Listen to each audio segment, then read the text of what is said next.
Poa, as we explore matters regarding Nordic Business Seminar, which is part of the Nordic Week celebrations, and we will be looking at strengthening participation in global value chains, opportunities and challenges for Nordic affiliated firms in Tanzania. May I take this opportunity to welcome the Honorable Permanent Secretary, Your Excellencies, ladies and gentlemen.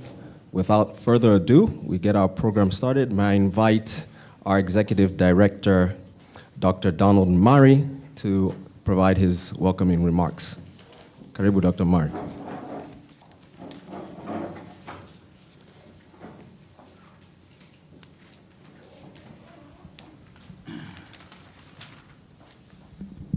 Thank you, Steve.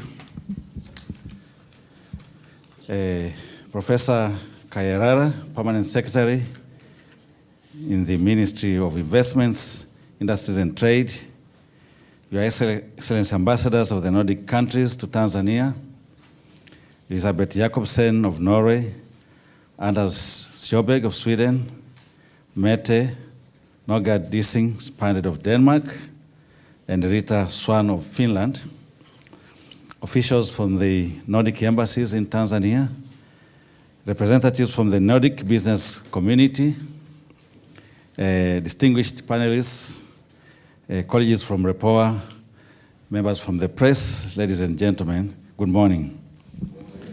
We are very pleased to be hosting this Nordic Business Dialogue this morning here at REPOA, one of the series of events during the Nordic Week, which marks the activities of the governments and firms from the Nordic countries in Tanzania. We are very honored with the presence of the Permanent Secretary, which is a testimony of the Ministry's recognition of the strong cooperation between Tanzania and the Nordic countries and the commitment of the government to the public-private dialogue on matters of investment, trade, and industrial development.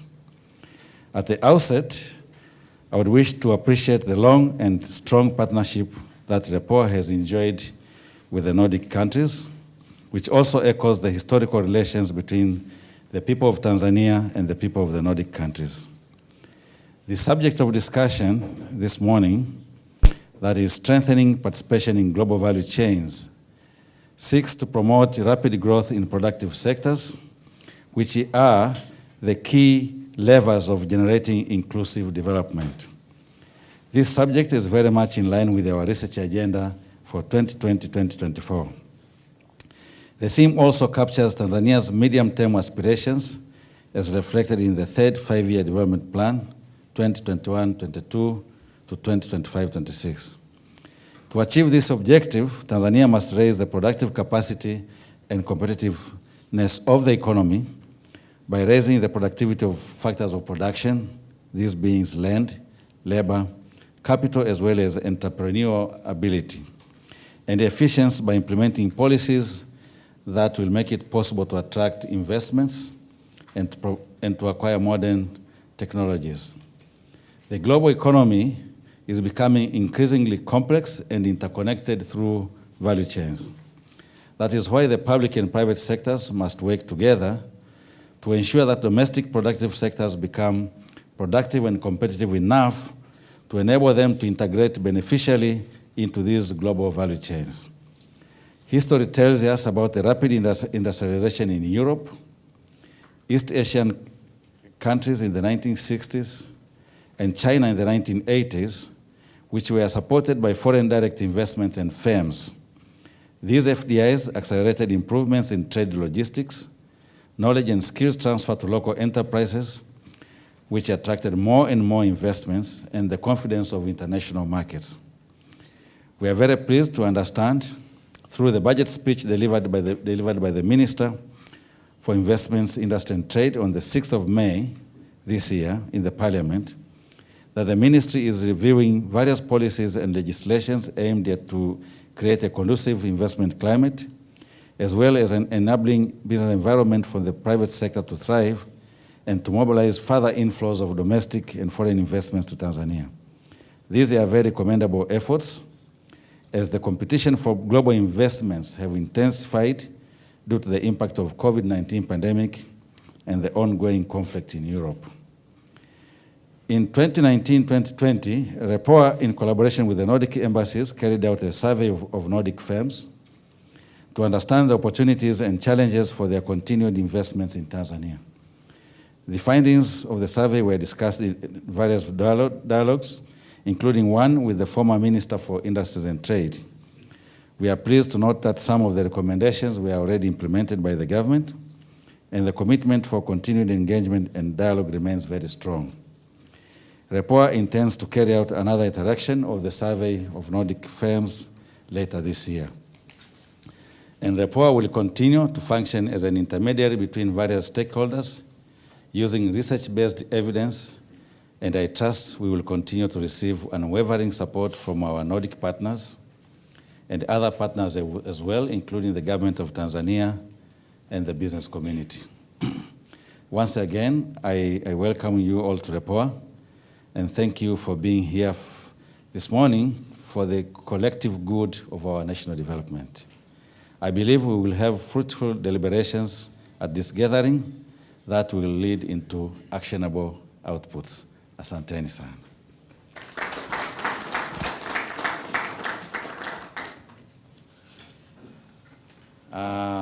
And now I have the honor to invite His Excellency Anders, the Ambassador of Sweden, to give his remarks.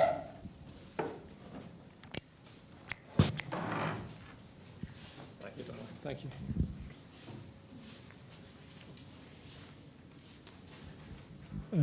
Honorable Permanent Secretary Professor Gordius Kayarara, Dr. Donald M. Amari, fellow Nordic ambassadors, Nordic business representatives, staff members of REPOA, media, partners, colleagues. A very good morning. Habari sasa bui? It's really good to be here again, and thank you very much, Dr.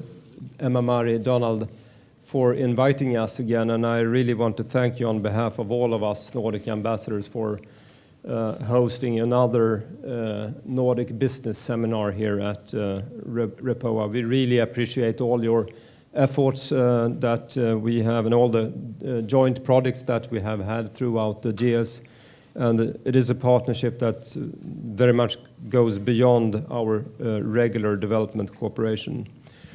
Today's seminar is part of the Nordic Week that started on Monday. We have had a series of workshops and conferences. Many of them have been focusing on gender equality and on the women's role in politics. We had a very interesting conference yesterday hosted by Finland, where we talk about women and leaders, and we had a lot of testimonies from outstanding Tanzanian women working in leadership functions.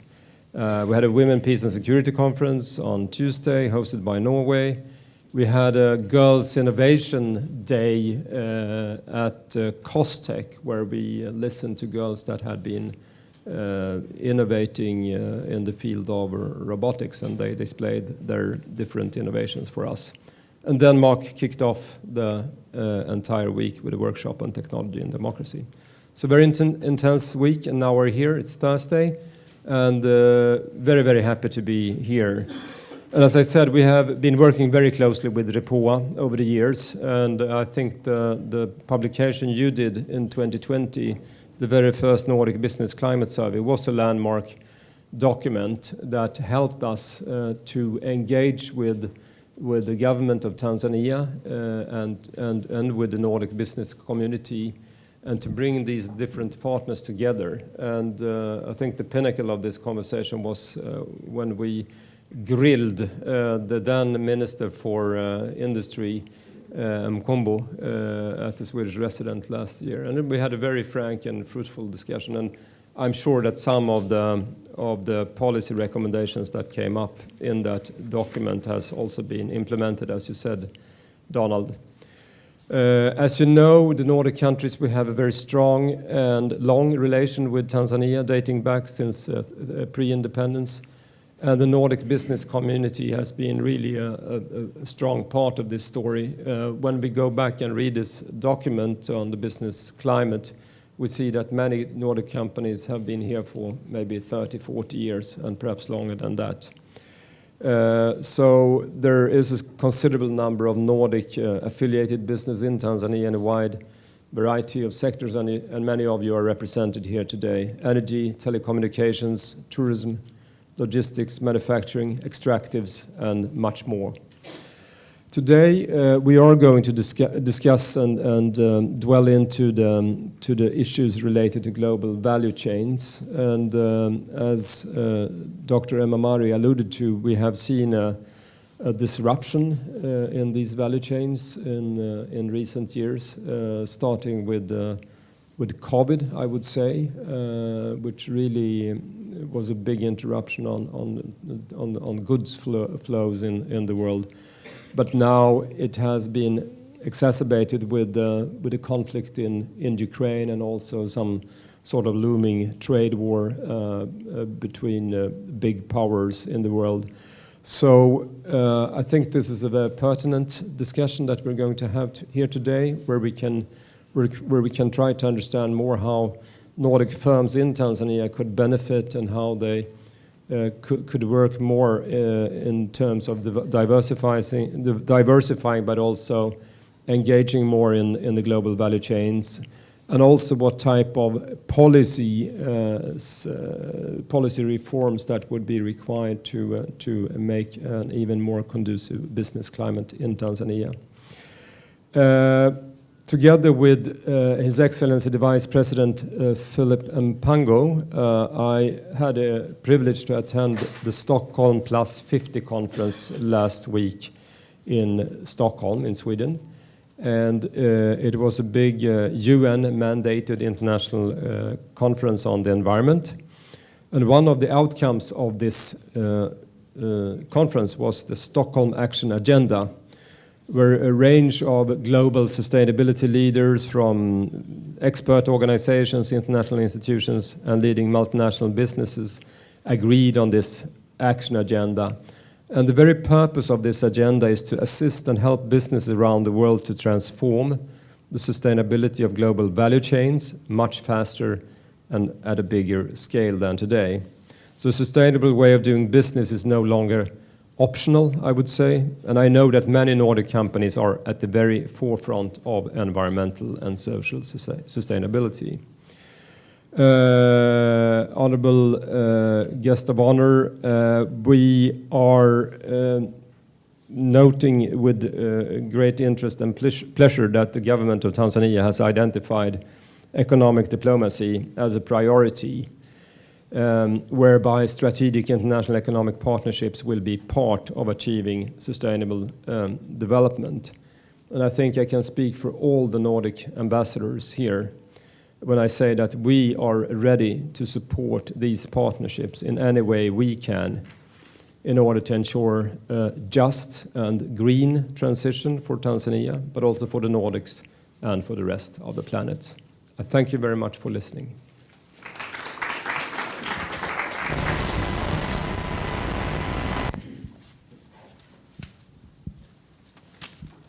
Thank you very much, Ambassador Schomburg and Dr. Mari, for providing us an introduction to our event. And now we get into the meat and beans of this actual dialogue. And I would like to invite our Director for Strategic Research, Dr. Jamal Msami, to come and set the agenda for today's dialogue. Karibu, Jamal.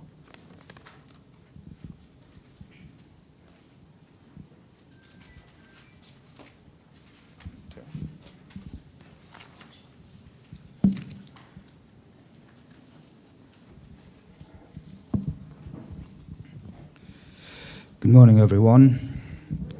All protocol observed. It gives me great pleasure to be welcoming you all and to be standing right here in front of you. to talk a little bit about the business environment. I've been tasked with the difficult objective of trying to set the agenda for the day, but I believe my previous speakers have already gone a great length towards, at the very least, introducing the subject matter of the day.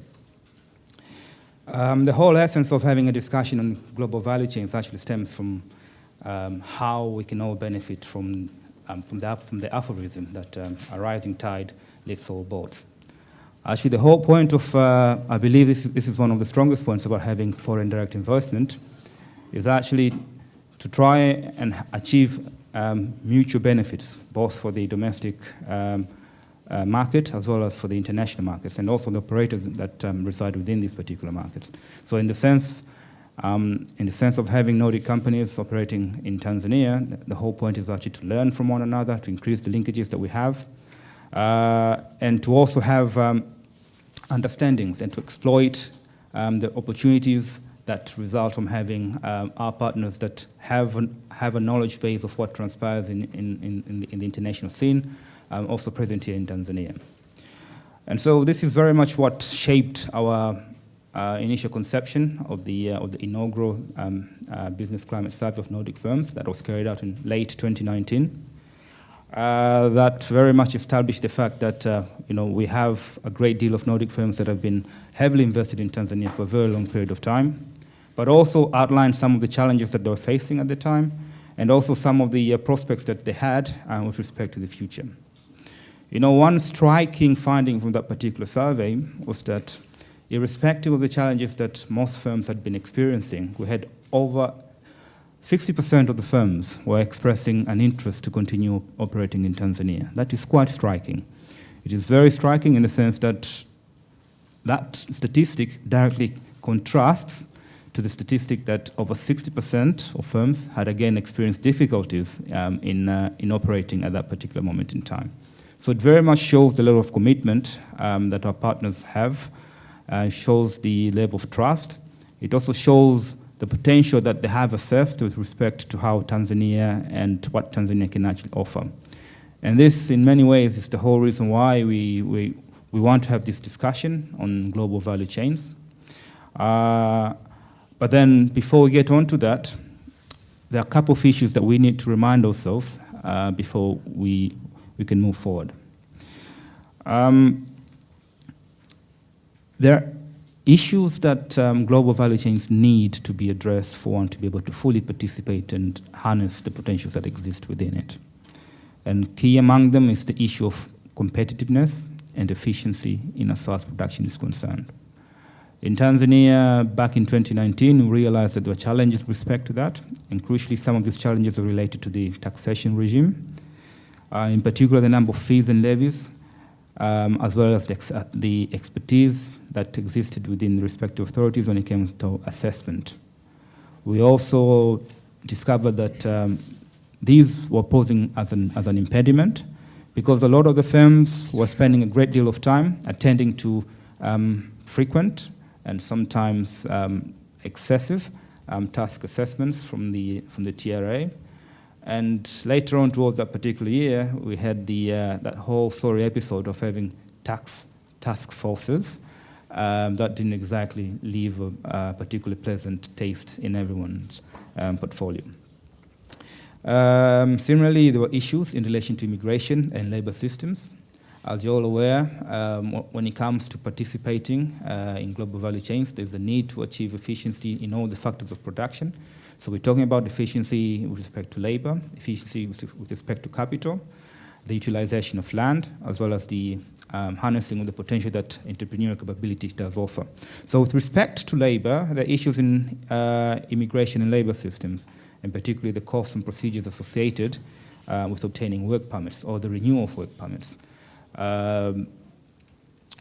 We talked to businesses, and the overriding concern at that particular moment in time was actually the requirement for what was actually the cap on having or not being able to renew a license for a period of more than 5 years.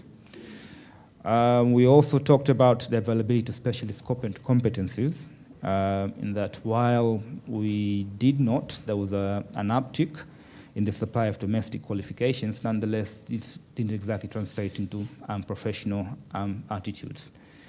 And so, in light of these challenges in the key factors of production, we did talk to the relevant policy stakeholders, and we did receive commitment towards addressing some of them.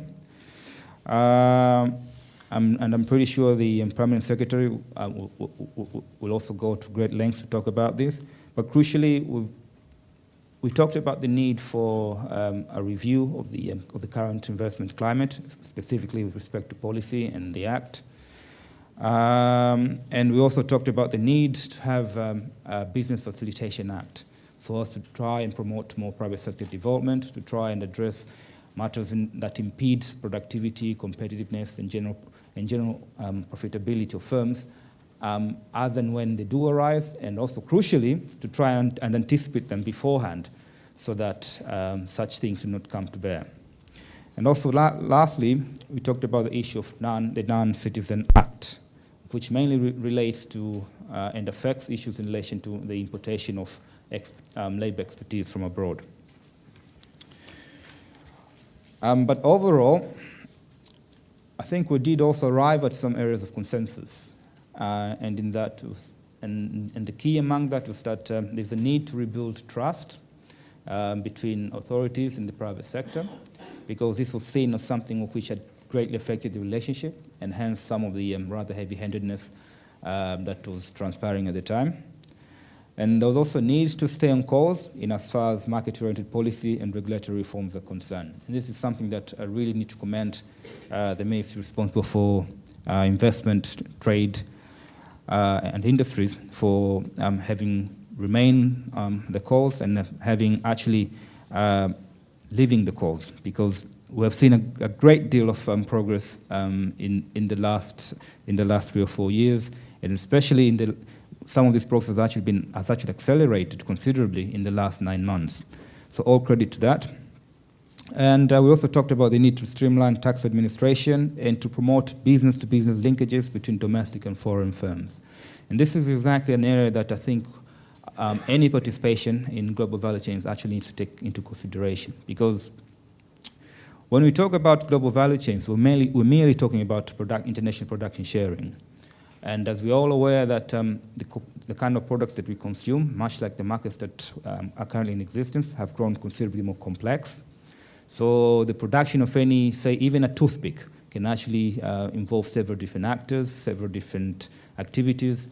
And the easiest way is actually to try and spread out these activities into different areas that have competitive advantages, so as to try and attain economies of scale, as well as attain value in as far as production is concerned. And herein, issues in relation to business linkages also relates to my first statement when I first began talking about the need to utilize that aphorism, a rising tide lifts all boats. Because once you have an international investor in Tanzania, then it becomes easy for you to leverage on the linkages that they have for their home countries and also the markets abroad.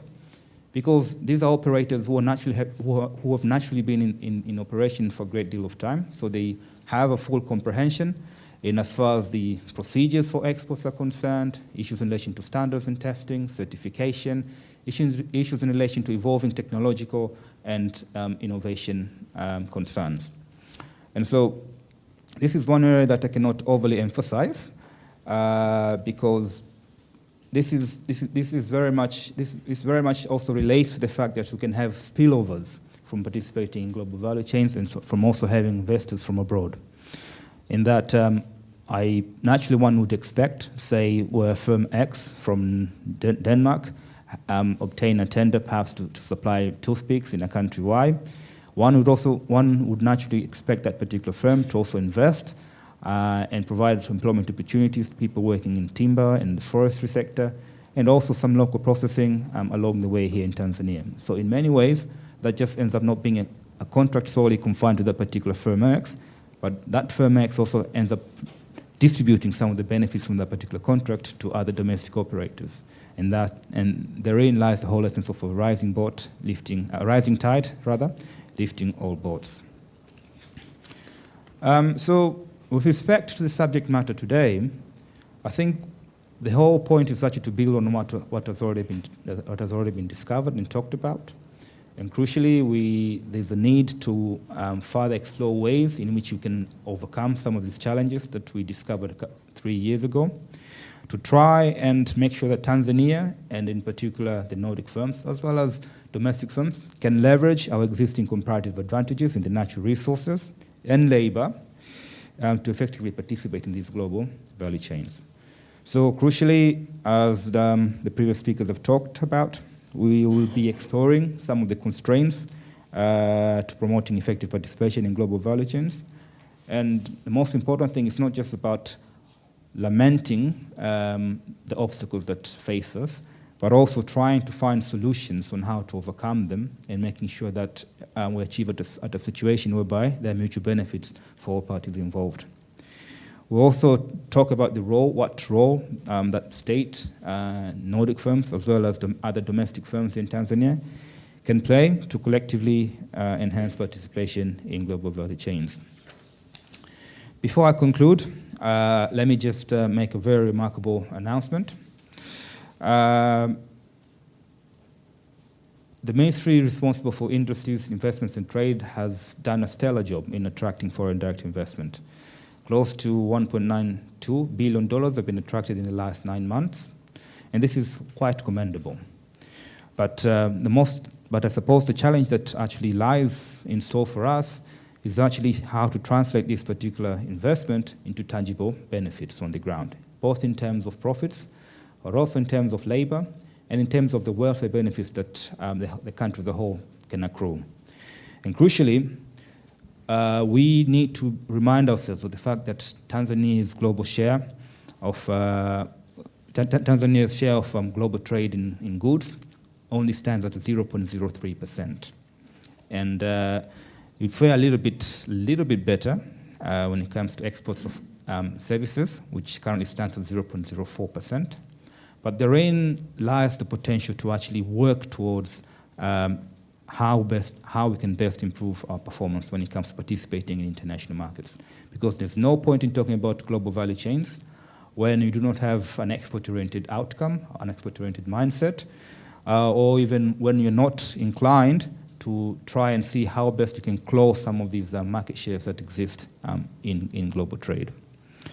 Nonetheless, having said that, we have seen an expansion of trade flows by some 14% in the last 3 quarters of 2021.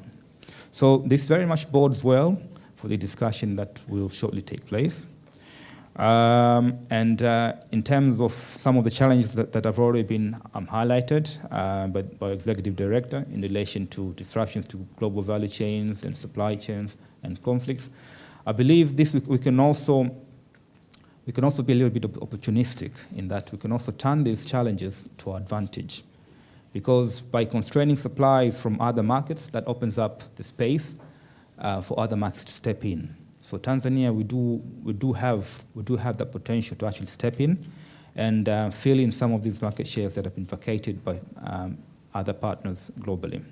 But to do that, the issues that we need to address and some of the issues that were discovered 3 years ago, they're still very much pertinent today. Issues in relation to logistics, we still need to address that particular issue in particular. The issue also in relation to professionalism, and issues in relation to the promotion of public-private partnerships. And on that note, I would like to end my introduction there and wish all of you fruitful deliberations. Thank you. Thank you, Jamal, for getting the ball rolling. May I kindly ask now Henry Ngungi, Jesper Sorensen, and Hans Lem to please stand. And then may I also request the high table if you may move to the front, please, so that we can see our panelists and hear this very interesting dialogue. Just take your seats anywhere, in the middle. In the middle, yeah, well, yeah, towards the middle, so that everybody. That's fine. And to lead this dialogue, I would like to invite my colleague, Dr. Hilda Mwakatumbula. Karibu, Hilda. The floor is yours. Thank you, Stephen. Good morning. All protocol observed. It's my honor to moderate this session. I'm glad to be the lady moderating men today. It's a pleasure being here. So yeah,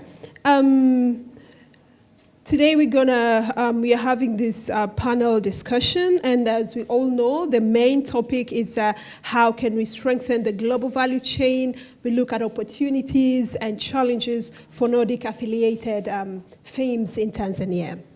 And let me introduce my panel first. We have our Jasper Sorensen, the CEO of Dar es Salaam Corridor Group. At least may you wave your hand. Jason, thank you. A round of applause, please. Yes, thank you. And let me introduce Hans Lim. He's the CEO of Green Resource. Please. Yeah, thank you, Hans. And then last but not least, the man at the center, Henry Ngugi, the Regional Director of East and Central Africa, EPIROC. So thank you very much. Without further ado, we'll start. And there are a number of issues that have been discussed here. And we have heard about how the business environment, the survey report did some years back, and what were the findings. And at least you have heard the opening remarks from the ambassador, from the executive director, and from the DSR. So just looking at the way things are, logistics sector is the key to the global value chain. And recently we have seen a disruption in that sector due to the pandemic at least, but also due to the war that is going on in Europe, the Russia-Ukraine war. And looking at it, we think there might be opportunities or challenges, but how is Tanzania prepared to meet those challenges we have right now in the logistics sector? But also, what are the opportunities? How can Tanzania tap more effectively to those global value chains that are now disrupted? So let me just direct this question to Jasper. Oh yeah, I think the microphone is there. Yes, thank you very much. Good morning, everyone. Thank you very much for that question. I'll, of course, try and answer that the best possible way that I can. My knowledge in the field. I think, first of all, I like to look at logistics as a little bit of a hidden sector. I'm quite pleased to hear that it was mentioned as one of the most important aspects in the business. But you know, so there are not really many questions coming our ways when we sit and discuss business in such a way. But actually, logistics accounts often for almost 30% of the cost of a product. Yeah, so it's actually quite significant. I'm talking Tanzania now. You know, so obviously we do have quite a crucial role to play, and it's quite crucial for us to look forward and see how we can improve, of course. Yes, we are facing challenges, or have been facing challenges. I think if we can call it sort of the COVID-19 challenges as such, I think mainly at the end of last year, where confidence was sort of brought back into the trade market, in the sense that you know, vaccines were coming in place. It sort of turned the whole logistics world globally upside down. Because we saw huge price hikes in the shipping world. A lot of the concentration of shipping were now based in East Asia, Europe and Americas, where higher prices were even fetched than here. So that also meant that we lost out on some of the bigger liner vessels that would dock in Dar. And we had a shortage of empty containers, which meant that we had to be innovative as well and ship out in break bulk and bulk. So I think there was a certain degree of resilience here, which was actually fantastic. But I think that, yes, so I think we have handled that situation quite well. Currently, yes, there is a conflict in Europe, as we see as well. We have, of course, seen shortage of cargoes also coming in as a result. Fertilizer is down by around 60% in the country, and that is quite significant, of course, due to, well, for the agricultural sector. We as a company, we handle around 70% of fertilizers that is flowing through Dar. So yes, we are hit by that. But I think at the same time, we also in this bubble of optimism in trade. There's a lot of demand. I think we are looking at mining sector. It's up, maybe not in the country, but Tanzania, Dar es Salaam, located where it is in a very, very favorable position for import and exports, also to the neighboring countries. So here we are seeing a huge upturn in prices of commodities that need to be exported. So for copper, for instance, we've gone last year at the same time probably $6,500 a ton, and we're now sitting around $10,000 a ton. So that has meant that whole field has expanded big time, both existing companies and new entries to the markets as well. And Dar is really the favorable port to export, of course. So I think right now, if we had this discussion a year ago, well, we did have had discussions. I think the issue was more how are we going to find cargo? How are we going to, but right now is how are we going to get capacity really to handle cargoes, both domestically, but certainly also from other countries that are quite key. One thing I think sort of I would like to talk about is actually investments in itself. There need to be confidence to invest. I'm talking now logistics infrastructure, because logistics infrastructure actually has seen very little investment as such. Now I'm talking from private sector. So it is mainly renting warehouse, hire of equipment and trucks and so on, but actually not really substantial investments in dry ports and the likes. So I think with what we are seeing now, that is incredibly important, to be efficient. We need proper hub ports, dry ports. ICDs are existing in Dar. But there has been issues there from an investment point of view. They're given 6 months licenses, which is very little time to actually to put substantial investment in to expand, for instance. We are looking at projects also here that maybe even Hans can talk a little bit more about in terms of timber, down in the Mafinga area. How can we create a hub port to capture all that sustainably and efficiently, transport that to Dar using rail, for instance. So I think that is very, very exciting, and that is the directions we need to look at in logistics. Yes, and then we need the confidence from the financial institutions as well. We have gone through some pretty tough years, especially last year was not great in logistics as such. So from a cash flow point of view, that has also been quite a challenge. So we need to have the confidence also from the banking world to accommodate on working capital. So actually investments can be placed. So I think that is one of the things that are absolutely crucial to capture this market that we're looking at now. I could continue. I have a lot of things, but I think that You'll just have a few minutes later to just 2 minutes. finalize. Okay. So I think another thing is of course on the environmental side. I think it has been mentioned also here before, and logistics plays a very, very crucial part here as well. Rail is absolutely important. I think that has also been discussed before and agreed. We have an SGR which is coming up, which is on the central line, but we also have a Tassara that probably that needs to be discussed also, that requires some investment to really get it to a level where we can efficiently transfer for cargoes. That currently it works, but with a lot of delays. So that is one solution, and certainly to lower also the carbon footprint versus trucks. One train, you have around 50 containers, that equates to 50 trucks on the road. But I think also there's a Nordic company, I know Scania, which is introducing the gas-driven trucks.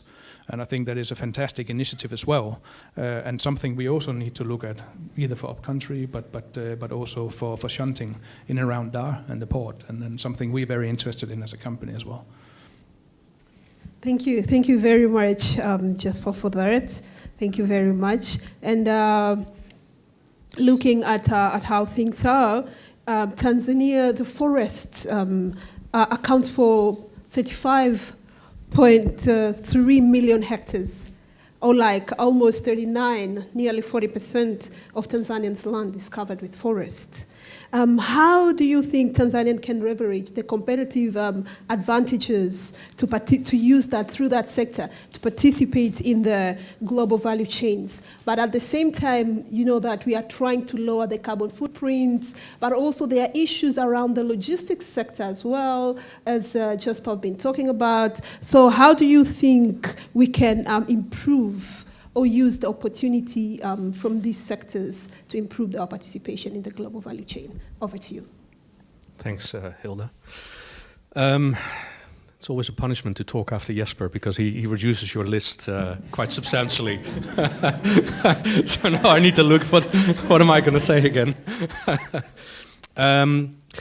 So I know it's very popular to talk about the 30-odd million hectares that we have in Tanzania, but I think it is a terrible simplification of the opportunity, and I think you need to differentiate between natural forest and plantation forest.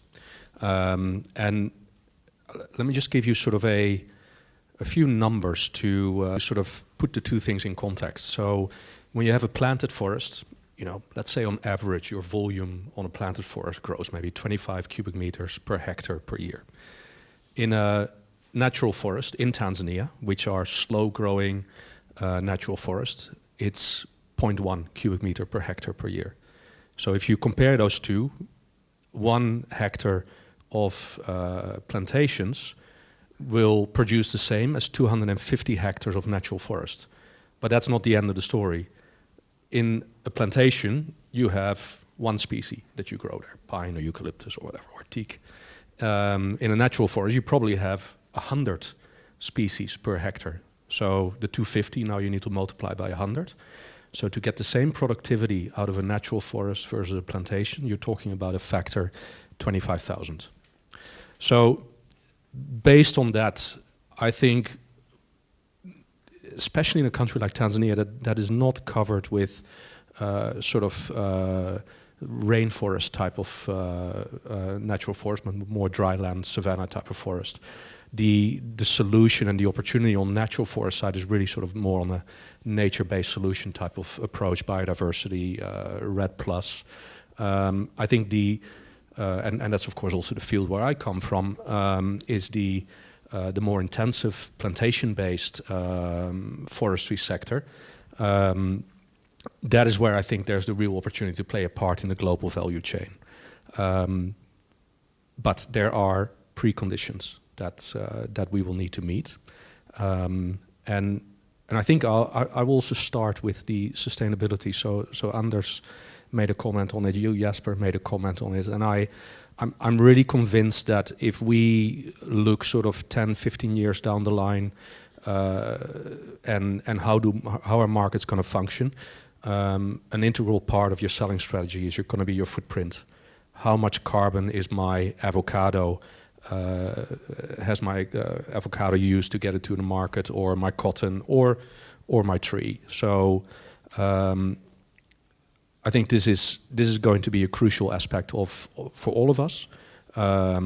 Typically, forestry is taking place far up country, so that means that logistics, roads are probably going to be one of the preconditions for Tanzania to play an active part in a global value chain. If you then say, okay, now let's say we have the road network in place and we got the rails in place, the rail system works, then what we need as a country, we need to be able to put a product in the market that is comparable to global products, in other words, standards. I know there has been work going into standard development in the forestry sector. Application and adherence is still a big problem. But if we want to play a part in the global economy, we need to have standards of production in the country that can reflect similar standards as in other parts of the country. I'll give you an example. Whilst in most ways, and it's a terrible thing to say, the war in Ukraine is dreadful, it actually has offered opportunities for businesses like ourselves. We've never been able to competitively land timber products in the port of Rotterdam. We are now. Why? Because there is no more timber coming out of Belarus, Russia, and Ukraine into Europe. So Europe has a tremendous crisis on packaging material for wooden pallets. We are now supplying wooden pallets into Rotterdam, being manufactured to carry goods around Europe. I think we are probably, with our business, maybe the only, maybe there's one other business that does it, but we're sitting on a massive forest resource. So why is that? It's because hardly anybody produces to a standard that you can put in a market overseas where you say, I can guarantee you that our product is dried, I can guarantee you that it's cut to an acceptable standard, square, dimensioned properly, because we're so used in Tanzania to just sort of put a product together that is just okay. But if you want to go outside of the country, just okay is not good enough. So that's, I think there is need for a lot of self-regulation as an industry.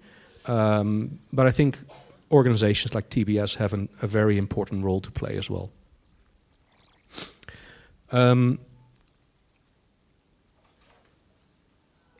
Another area that I would like to talk about is byproducts. And this is very forestry orientated. I think that's why you brought me on the panel to talk about forestry and trees. So I'm sorry if I'm getting a little bit technical. If you look at globally, where are successful forestry enterprises? It tends to be in countries and locations that can successfully market their byproducts. Now, what is a byproduct of timber production? Sawdust, it's biomass, basically sawdust and biomass. Now, where are sawdust and biomass used? They are used in industrial boilers. Now, if we continue burning HFO in our industrial boilers or coal in our cement kilns, and there is no demand for biomass, and it is changing, I must say. We're having dialogue with the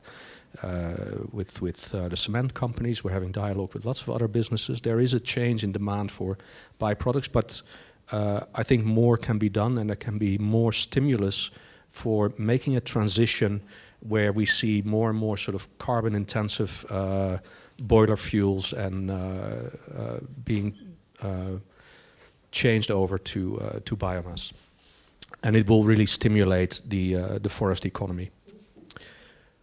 Maybe a little bit more general topic, and it's a little bit of a pet topic of mine that I try and raise at these type of seminars. And not every business is going to be a success. Probably, I don't know what the ratio is between successful and unsuccessful investments. Let's say that, for argument's sake, that 20 or 30% of businesses where an investment takes place, they might not reach the finish line. And what happens when you don't reach the finish line? You either exit the business and another investor comes in, or you actually wind up your business because it doesn't make sense to put more money into it. I think a key of attracting investment capital is actually to show that failing in your investment is not going to result in insurmountable problems. And from experience, I can tell you that we've had a couple of failed businesses, and we put them in separate corporate vehicles. And for the past 3 years, I'm trying to close these businesses. And it's just, you end up in a vicious cycle with the TRA and the various authorities on, you get a tax clearance, now you can wind it up, then BRELA puts a roadblock, then your tax clearance expires, you go back to the TRA again, and it's a vicious cycle where you never seem to reach out. So what does that mean for my business? Does it mean now I'm really keen on starting new ventures? I'm a little bit conservative because I'm now going to say, well, I'm not going to start a new venture because sometimes it's more costly to exit this business than sort of the little bit of risk capital that we're going to put in on trying something new. So I feel the topic of exits and wind up is a topic that is greatly under discussed in the investment circle, because an exit is a natural part of an investment process. So I really urge the government to look at that aspect as well. An exit is not negative. You know, typically when you have an exit, there's more capital coming in as well. So it's, you know, exits are a positive thing. And failing, you know, is a part of doing business. It's part of what entrepreneurs do. Failing should not result into punitive damages.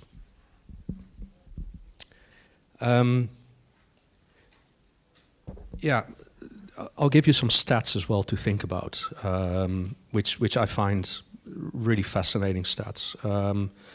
The forestry sector, so the TRA, and these are old data, in 2012 did a large study as part of the extractive industries transparency initiative. And forestry represents about 4% of GDP in Tanzania. Unfortunately, it is largely informal.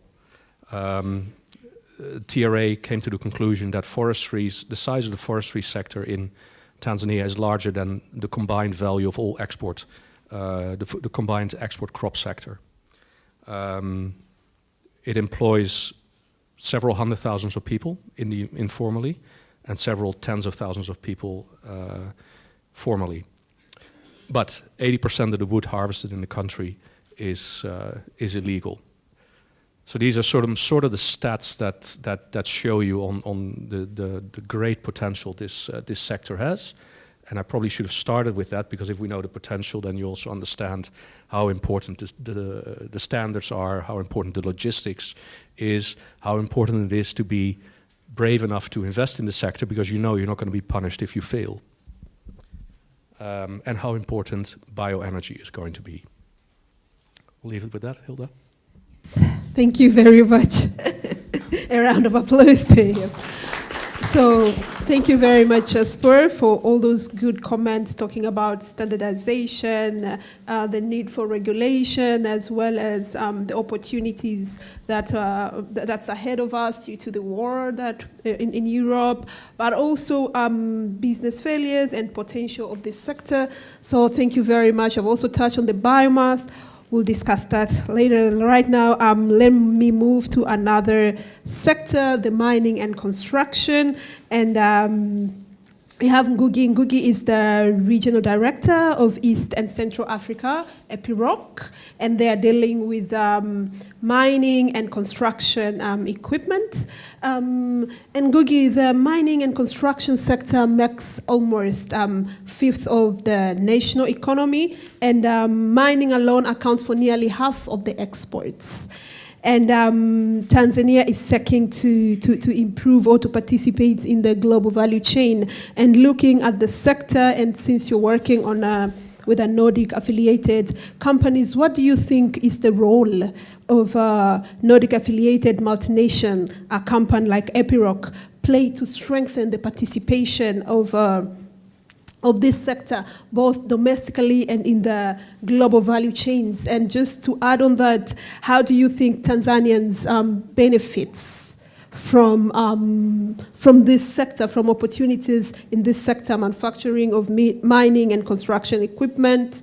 Do Tanzanians participate, for instance? If yes, we'll be glad to know. But also, if no, what are the reasons? What should be done? Over to you, Ngugi.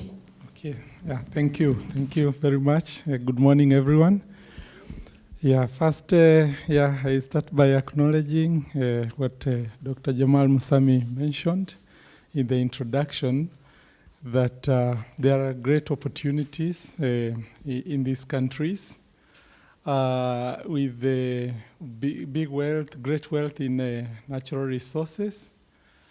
And of course, we have seen in the last year, a big surge in the growth of foreign direct investment. Yeah, there is a big potential, I think, for Tanzania to benefit from more intense trade and investment linkages. Now, coming back to your question, when I talk about Nordic affiliated multinationals like ourselves that manufacture equipment for mining and construction sector, you can think of companies like Epiroc, or we used to be called Atlas Copco, so some of the people might know us by the older name. But there are also other players like Sandvik, like Volvo, Scania, very reputable manufacturer of trucks. Ericsson, it's very many famous Swedish brands. And of course, in the old days also, you had Nokia. I'm sure most of you had a Nokia phone at one time. Yeah, so anyway, so with this, I would say that there is a strong history, let's say Swedish companies, Nordic companies, driving very high technology. And one of these sectors, of course, that Nordic companies are world leaders is when it comes to mining equipment. So I would say that globally, between Epiroc and Sandvik, those are the two largest manufacturers of mining equipment anywhere in the world. Now, the areas that I think companies like ours can strengthen participation of the sector in a global value chain, I would say, of course, the first one is the main strength that we bring is the equipment that we are able to bring to the market. We are, giving an example of our company, we are 150 years old next year. So there is a very, very long history of innovating and having some of the best people in the world in our research and development, developing this equipment. So as you can imagine, the best equipment in the world you can find in mining, likely coming from the Nordic countries. And one of the benefits that we are able to bring, and we should do more, is to bring the latest technology to the market, let's say in Tanzania for that matter. In this sense, I mean in terms of providing superior productivity to our customers, that is the mining companies, at a lower cost. So that whatever product they are producing is produced at a competitive cost. That is one. And then apart from that, the knowledge and the technology around the equipment. Of course, this is a very high level research, very high level technology, but we are able to use our leverage, of course, our history and our knowledge base, and our presence, let's say, typically 150 countries for an organization like ours, to bring all this knowledge to be accessible to the customers that we are serving here. Yeah, which means that if we are working with one mine, let's say in Kahama, and they're introducing a new raise boring machine that has only 10 people, that really are a specialist in this type of machine. Could be tour in Australia, tour in Canada, like this. We are able to access this kind of very high skilled resources to come and provide some training and development for local operators for this. This also includes, of course, maintenance. This equipment, over their lifetime, actually, they need to be rebuilt, they need to be maintained. And most of the value that goes into this chain, actually, it's within the life of the equipment, not just at the point of manufacture, but for the life that it is in use. Then, of course, we talk about sustainability. Now, as my friend here talked about, carbon-free, a carbon-free world, that is very important for the mining sector. And today and in the future, the people who buy copper or gold that we produce, they want to know how this was produced and what impact this had on the environment. So companies like ours are really working very hard and transitioning from, for example, a diesel-driven equipment to electric equipment that has less emissions. And even for mines in Tanzania, we are talking about this equipment. For example, for the Kabanga mine, nickel mine, that will open up, we are already talking about, we are not talking about diesel equipment, we are talking about electrified equipment for this matter. The other areas that, of course, we push is initiatives to improve inclusion and diversity. Nordic companies are very strong in this area. For example, and we try to lead our peers in the industry in this area by making sure that we are walking the talk. So you will find that in our management teams, in our employees, we have very, very clear targets. For example, to increase the number of women, not only in desk jobs, but also in operational roles. So I think we lead the world in this kind of initiatives, and we bring this value in the markets where we operate. Then when it comes, of course, to employees, we can talk about this later when addressing the second part of the question, but we provide long-term career development for local people, and especially training and collaboration with organizations like VETA. Here I can say that in Tanzania we have quite a good base of skills, and it's not just for low-level jobs, but also for high-quality, what you would call high-quality jobs.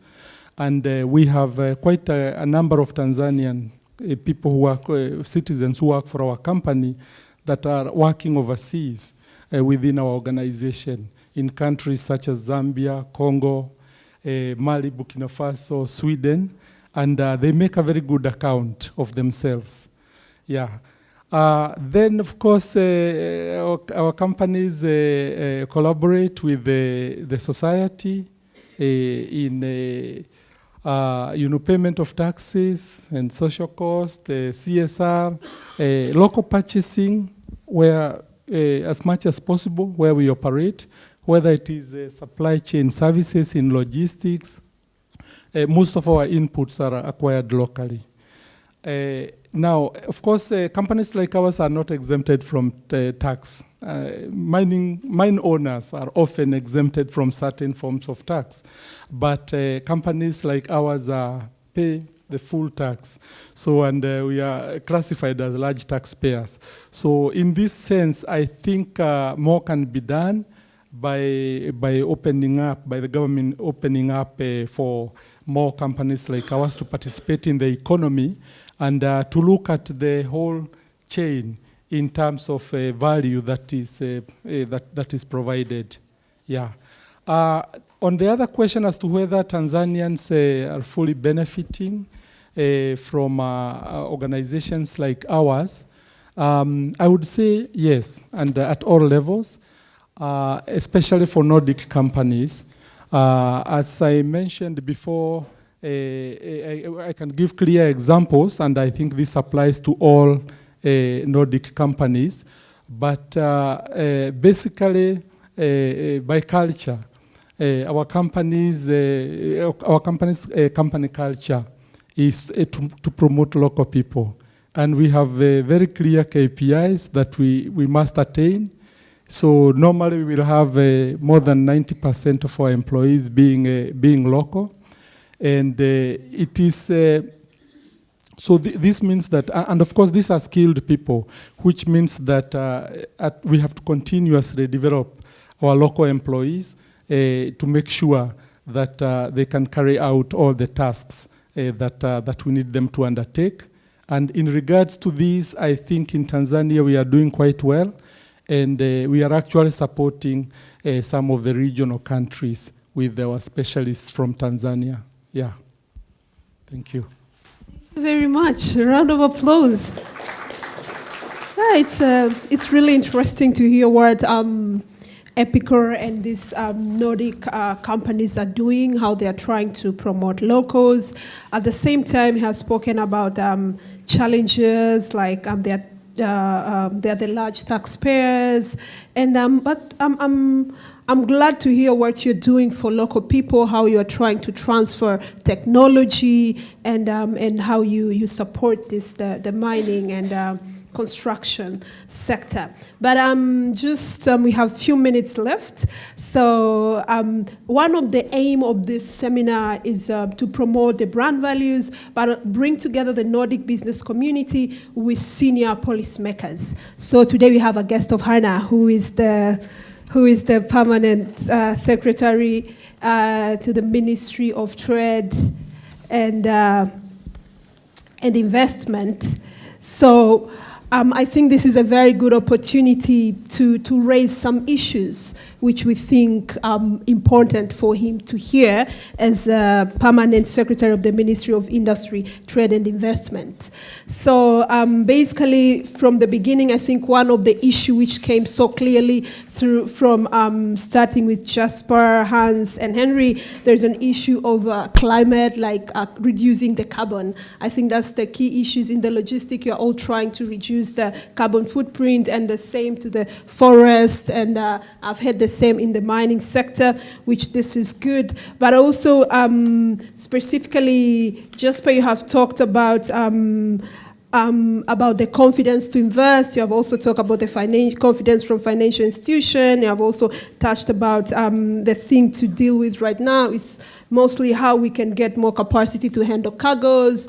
But I think there are also maybe one thing you think like you can recommend. If you have one or two things you think you can recommend here. We have our senior policy makers, so I think you can just raise anything. So I'll give a chance to you. But also specifically also to Hans, you have mentioned a number of things, especially on standardization, on self-regulation, you recommend that, and also a number of opportunities that we have as a nation in the logistics sector following the war going on. You have also touched on the biomass, but you have also touched about the business failure and how much illegal, how much big part of this forest is gone illegally. So I think maybe you have point out a number of things to the senior or to policymakers, but I think maybe you have one or two issues you really want to strengthen on. So I'll give you that opportunity.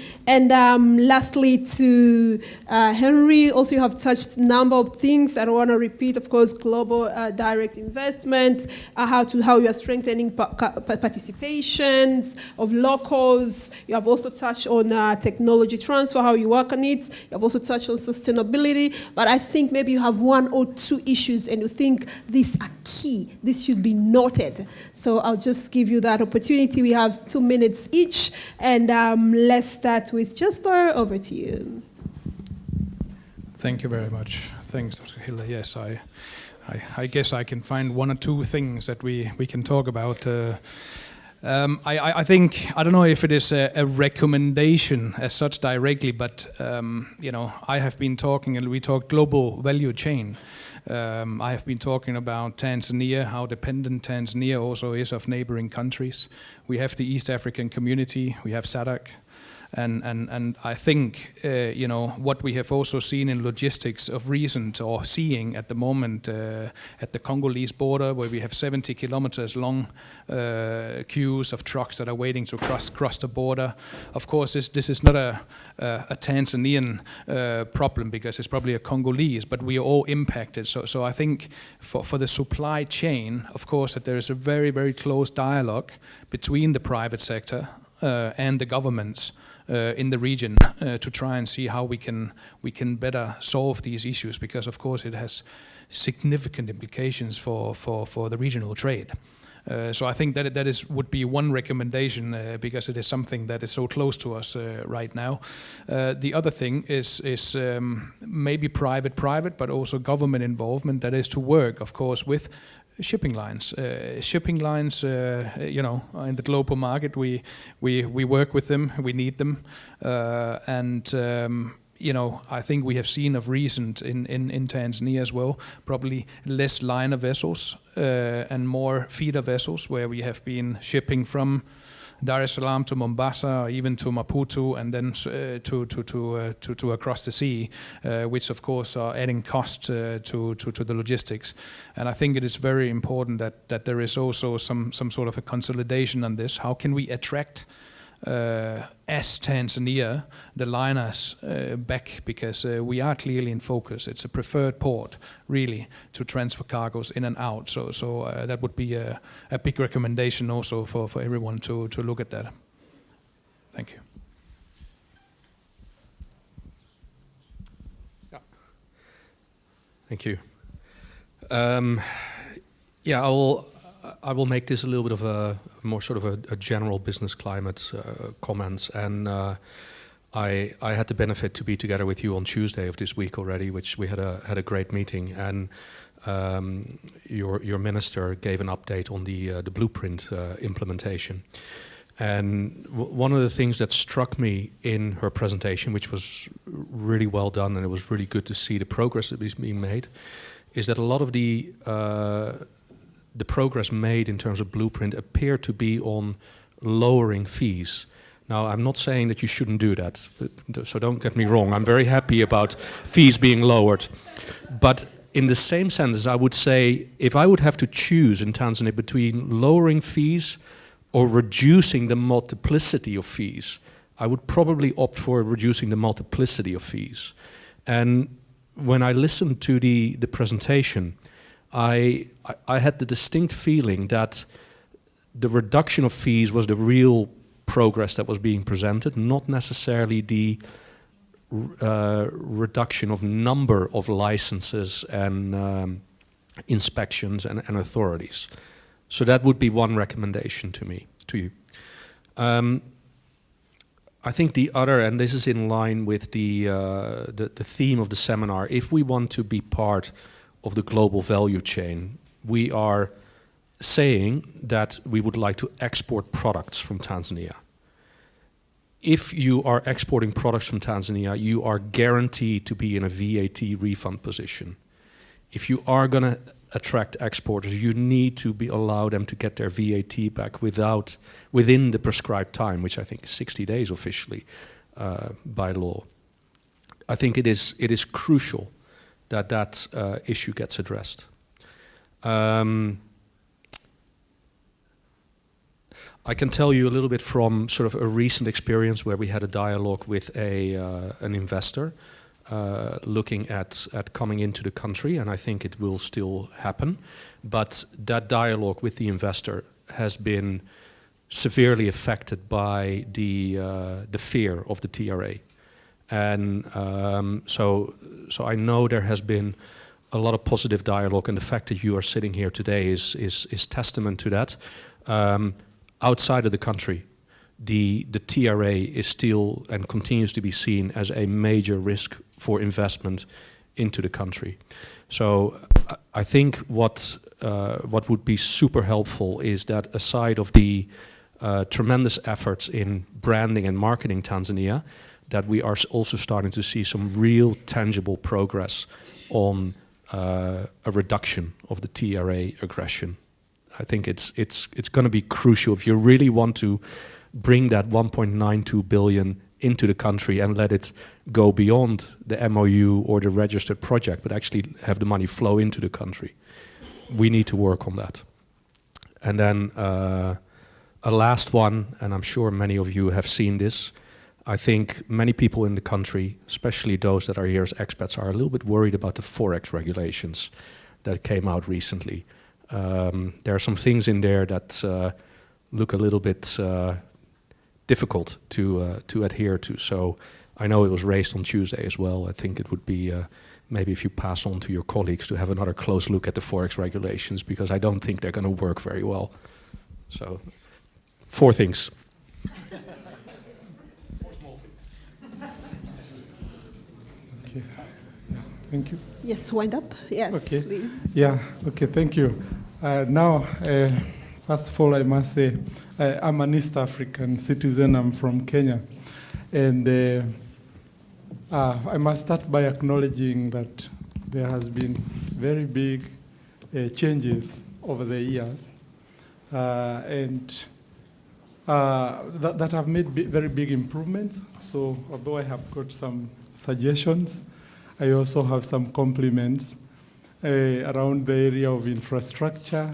I think we have seen, I mean, those of us who have been traveling to Tanzania for the last 15, 20 years, moving from one point to another point, it's so much easier today with the investment that has been made in the infrastructure, particularly, roads and also air, and even in the region. I'm based in Zambia permanently, and now I'm able to catch a flight from the Copper Belt, Ndola, to Dar es Salaam directly with Air Tanzania. So I think this kind of a thing, we cannot underestimate it. We cannot underestimate in terms of how much it impacts improvement in trade between these countries. So I think that one is also very appreciated. And also processes of crossing borders.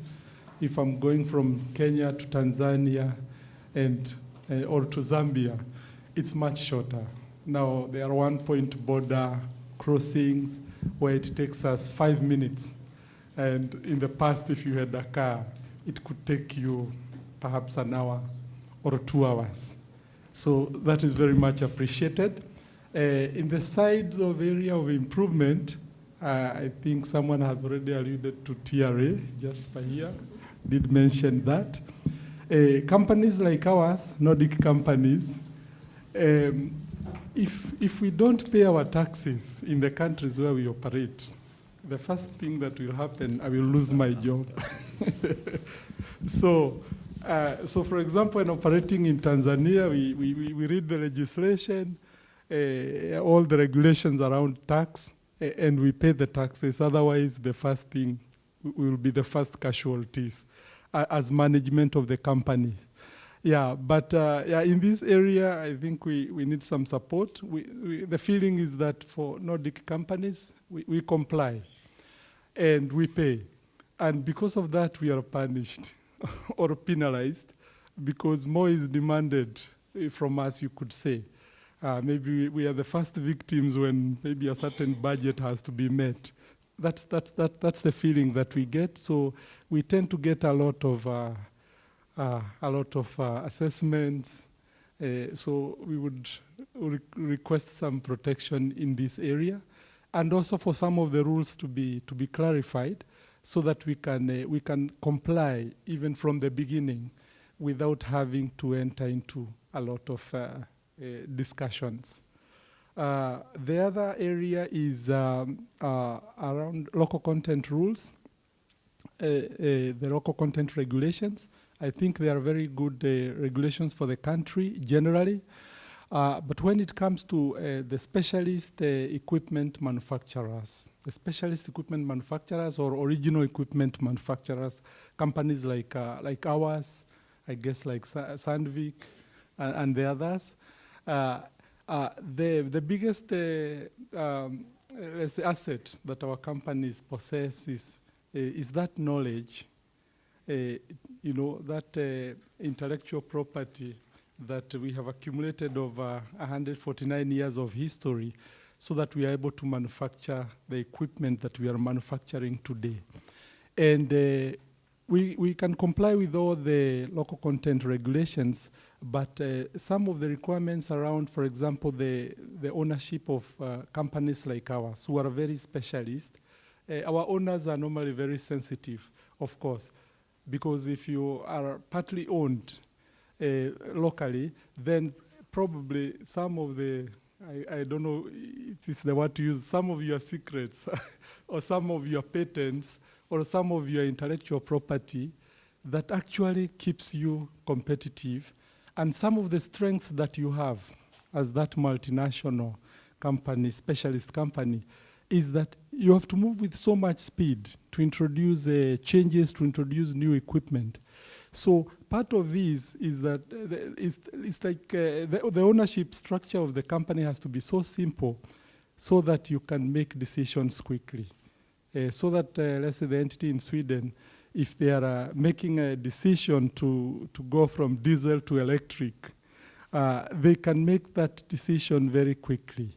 So, but when the ownership, when the local content rules require that, for example, such companies be owned 20% locally, there is nothing against that, but it makes it very difficult to implement. If you do that, you might lose the strength that you have in the first place.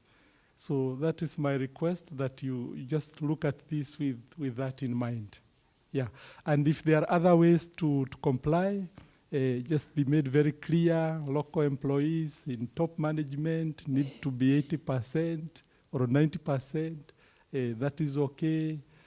Show the benefit you're providing to the community, whether it is in taxes, CSR, and give a clear, full report annually. You know, this kind of requirements, or even if that rule cannot be complied with, could there be a penalty, financial? It could be 3-4% that could be taken in lieu of that. I think, for example, in DRC, we have our company there. I'm also responsible for the company there, and there is that clause which gives a way out. Otherwise, companies like ours, our owners in Sweden, they, instead of completely having the risk of having to, let's say, lose that intellectual property, I mean, it's very difficult for them to. I hope you get me. Yeah. May I please interrupt the panel briefly? We are going to continue with this dialogue. This is the most interesting aspect of this seminar, to hear from you. So I request that you stay where you are, including the moderator. At this moment,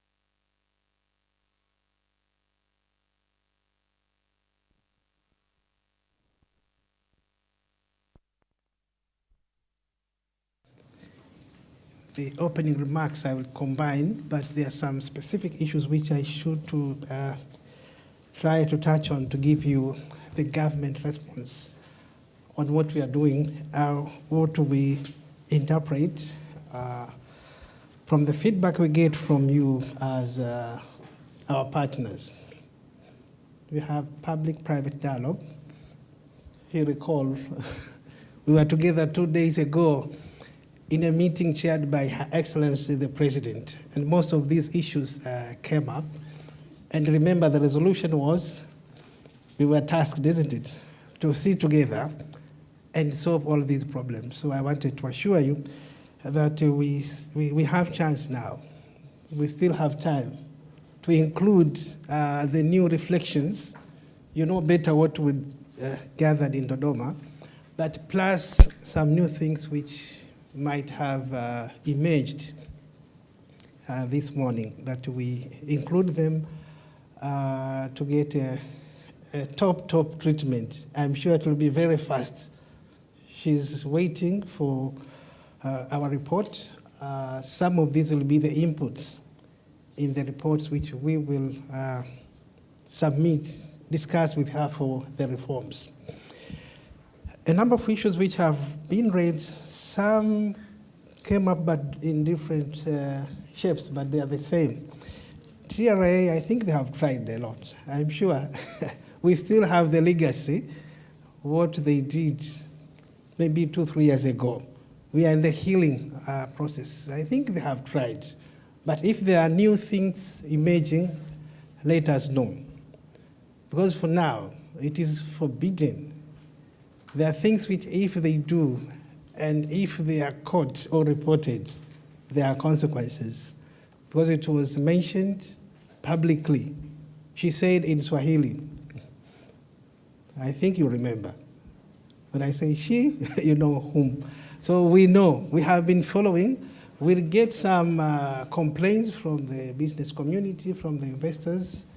We sit with the TRA to make sure that we really have a fair treatment of the taxpayers, to try and reduce these, you call the regressions. They are already forbidden, but if they are happening, it is unfortunate, but it's a process trying to heal what happened. But again, this will be added as an area to look into, to make sure that have really changed. Are these things really going on, or they have been stopped? Of course, they have a rigorous program to heal, to change, to bring new confidence. I have seen that they have not started. It is within the discussion. They talk about education. They talk about changing different systems that bring these uncertainties, lack of trust, mistreatments of the taxpayers. I'm sure they have a lot which are on the pipeline, plus change in attitude, which we have seen some. Maybe there are things which are, sometimes it's individual cases of some staff. Maybe they were used to do that, but I can assure from the government side, we don't tolerate that. It is something that already have been given the way forward. The Forex regulations, it is a new thing which emerged in a meeting where Her Excellency the President was chairing. So I'm sure, let's wait. It will go there with the clarities. It is time we get more evidence on how this is a problem. But already it has been raised before Her Excellency the President. So we hope the report will try to clarify more why we think this is a problem. Maybe yes, maybe no. But why? It's our responsibility to gather more evidence. So I'm glad I see, I think it is 4 or 5 times we get the negative feedback. It means there's something that we have to follow. We discussed with the Bank of Tanzania, plus the forum which the president has now given us go ahead. Actually, the permanent secretaries, we were given that task to sit with the business, the investors, and see how we can recommend otherwise if there is any need to do the amendments. Blueprints, you are there also. I'm referring him because he was in the meeting. It is true. So far, we have done a lot. Blueprint had about 3 key areas. First was focusing on laws, regulations, trying to see which laws, which regulations are really a problem, which are making these hurdles to the investment and the business. We had an aspect of the institutions, trying to see the institutions, how the institutional setup, the structure of the institutions, to what extent they are a problem. They affect the business climate. And the third focus was on the improvement of the systems, the ICT part, having the digitalization of our systems.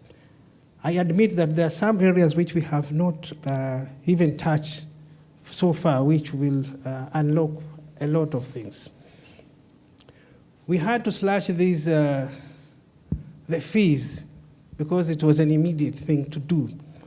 They were really a problem. We were convinced that these were a problem. These 232 different fees were immediately slashed through the finance bill. We still talk about it because we have seen the impact. But we are moving to the next stage now. You talk about the multiplicity. I'm sure the coming budget, some will go. We have already identified some of these acts that just miscellaneous amendments can solve the problems. We have gone through the acts.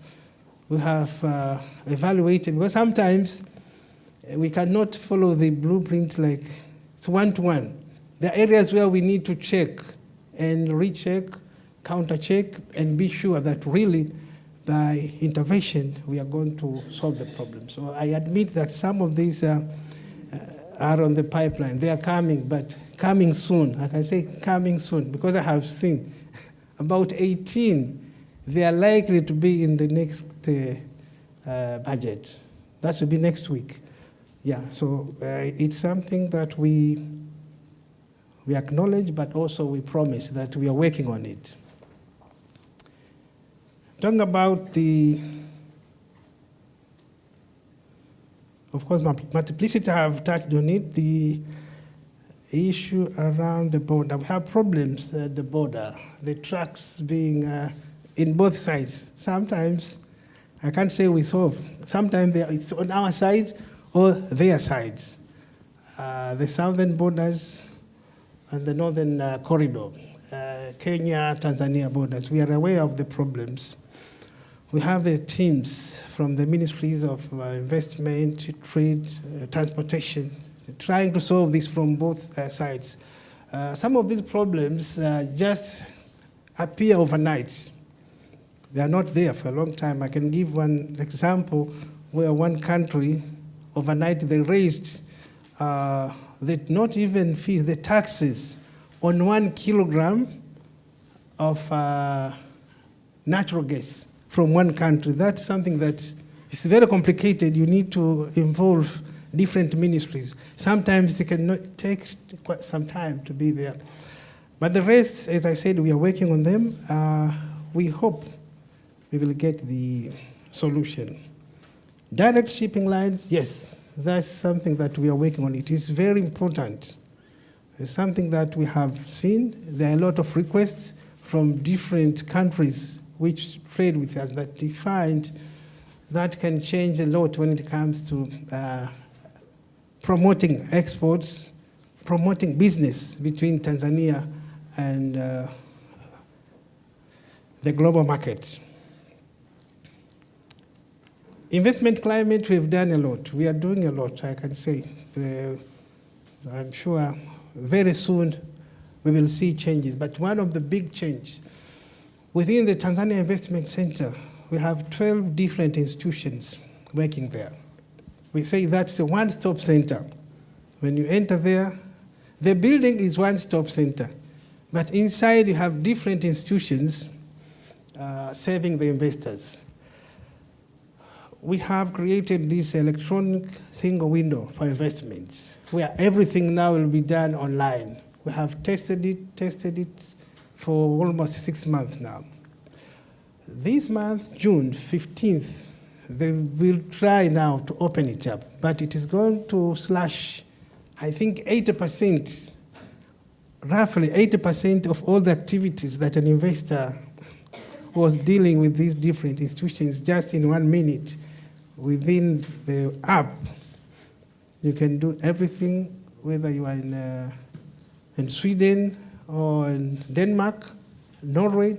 There are a lot of things you can do even before coming here. So this is something we find will change a lot when it comes to especially these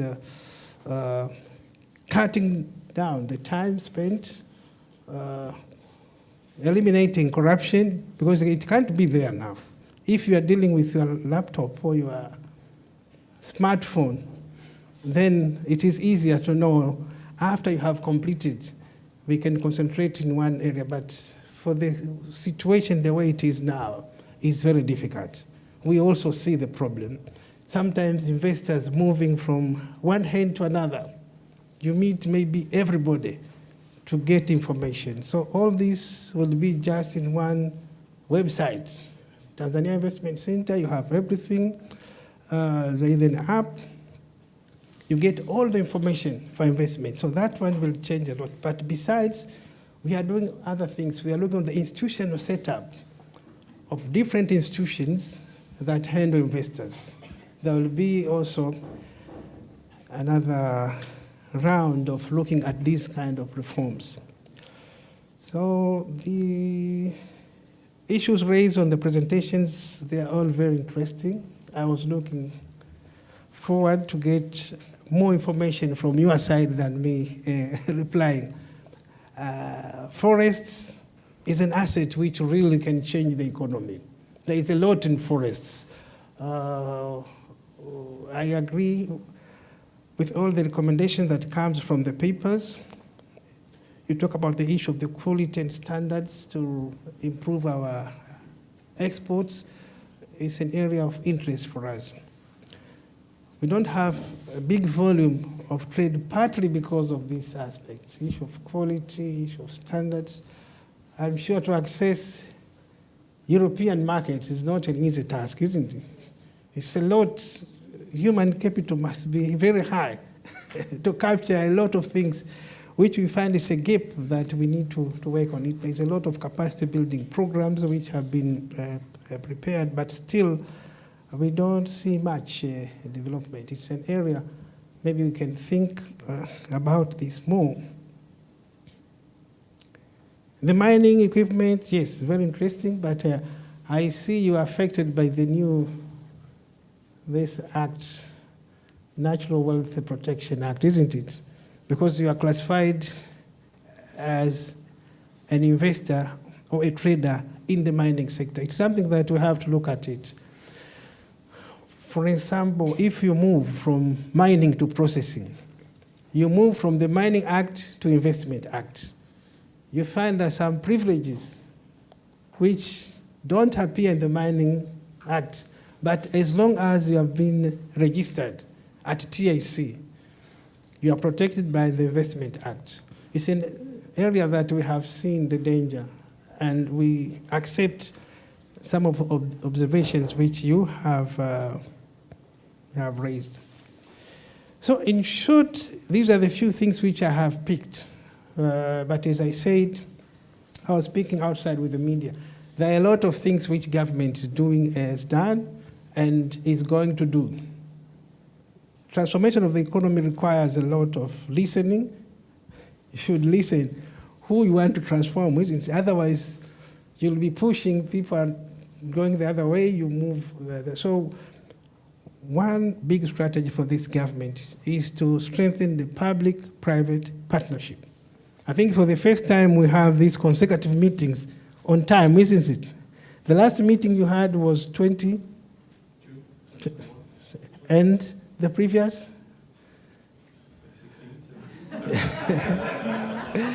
So you can see the difference.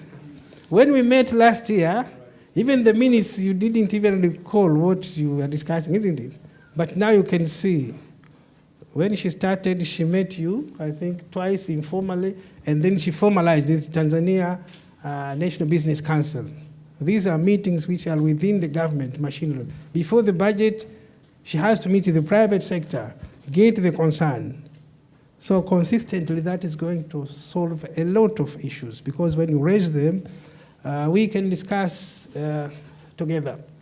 So that's a way which I find to be the vehicle to push the reforms which we are targeting. But why do we have to increase the speed or change this approach? The reality that 2025 we are going to conclude Vision 2025. We had a number of promises we made 25 years ago, that by the year 2025, but now 2025 is, if it's in football, it's like the last 3 minutes, that now The game is over. Where are we? That's why now the speed is very high. And I'm sure if we continue that way, maybe we can reach there, even if it's not exact. The numbers, I'm confident that we can hit there. For example, in our sector, the manufacturing sector, Vision 2025, we planned that by 2025, manufacturing should be contributing around 20% of GDP, 18-20 plus. That's why you see now in the investment plans, we are targeting these big industrial parks. That's like a catch-up strategy. You attract many industries within the shortest period of time, using purely private money, mainly from abroad. That's why you see even the investment now has increased so much. I saw the statistic you gave, Daktari. You say the investment value was 1 billion. Yes, that was 20 to 2021. But the current one, the increase is 800%. If you go by the annual, roughly we were around 1 billion annually, the investment value. But now we are talking of 8.9 billion US dollars. So you can see the increase. And this is impacted by the projects like what I have said. For example, in the industries, we are targeting to have very big, by Tanzanian standard, very big industries, at least 500, brand new. Why? We looked on the statistics. We have about 80,000 industries, but the big one, employing at least 500 people, there are only 41. Look on the Tanzania revenue authorities, who contribute taxes from this sector out of 80,000, 161. That's why this is a strategy. We are sure that if we can complete these projects, we'll see big impact. Tax base will expand, technology will increase, employment will be created, because these are going to create a direct employment.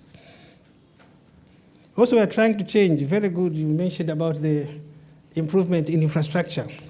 But we have got other means of transportation where you don't need to construct roads, you don't need to construct railways, but you can move far away. I hope you understand what I mean.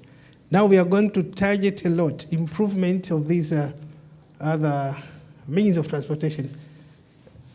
The cargo planes, having the spatial economic zones where we have these transport hubs that links Tanzania to the global market for these perishable products. So this is an area open for investments. We are looking for the investors. Already we have areas like the Kilimanjaro airport that can be really strategic for these huge cargo planes.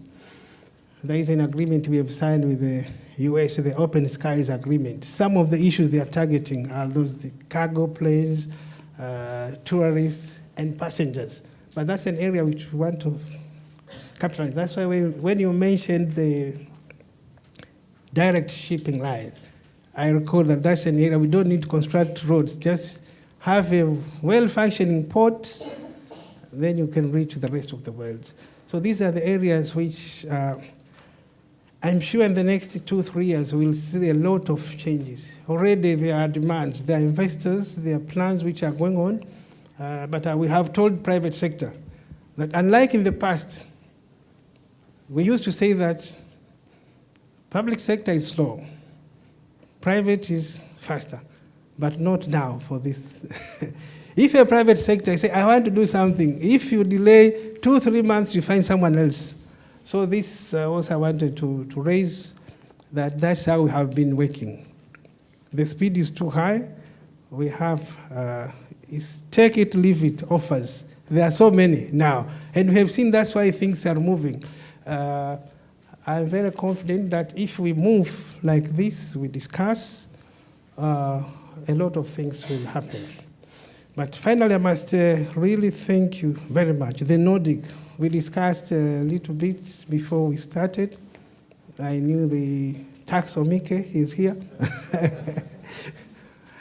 We have a lot of trust and history with the Nordic countries. We have benefited a lot through SIDA, NORAD, DANIDA.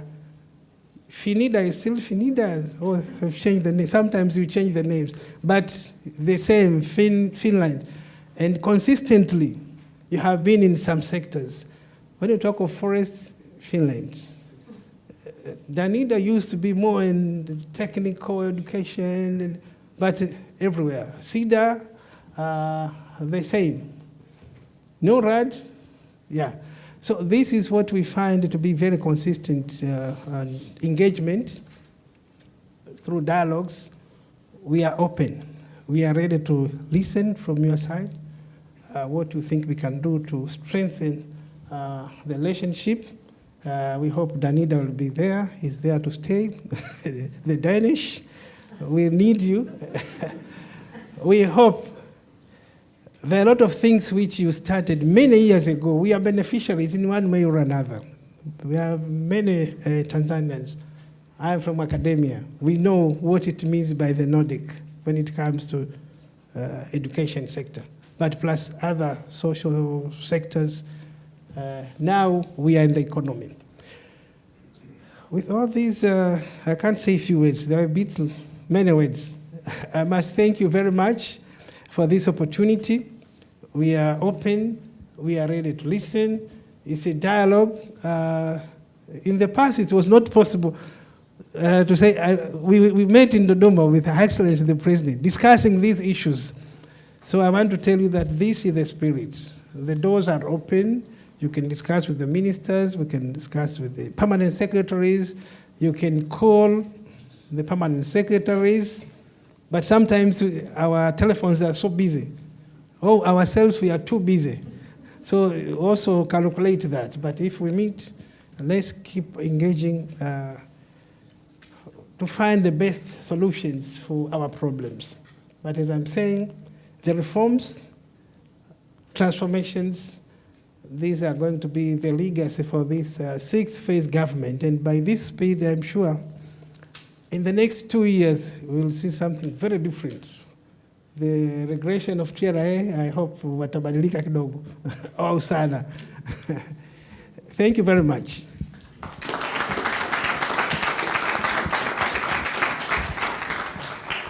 Thank you very much, Honorable Kiarara. We could have continued listening to you. We appreciate that you offered the government's position on a number of issues, and I believe for us in research, as well as some of our colleagues in the private sector, we are fairly optimistic with what has been said, and we look forward to more continued dialogue with the government and more private-public partnerships. Now, may I return the microphone to the moderator so that we can continue and hear from the actors. Thank you very much. It was a honor listening to the speech from the guest of honor, the reflection. I think it's really touched on a number of issues our panelists raised, so thank you very much. And right now I can open the public. Anybody who have a question to our panelists, please feel free to, okay. Thank you. Wow, that was good. So yes, let's continue. Of course, we have like 30 minutes for questions. And for those who are following us online, please feel free to post your question. I will read them to our panelists. But also, in case anybody have a question, please feel free to raise your hand. And Stephen will help me just passing down the microphone. So if you have any question to our panelists, please feel free to raise your hand. Yes, I can see a hand over there.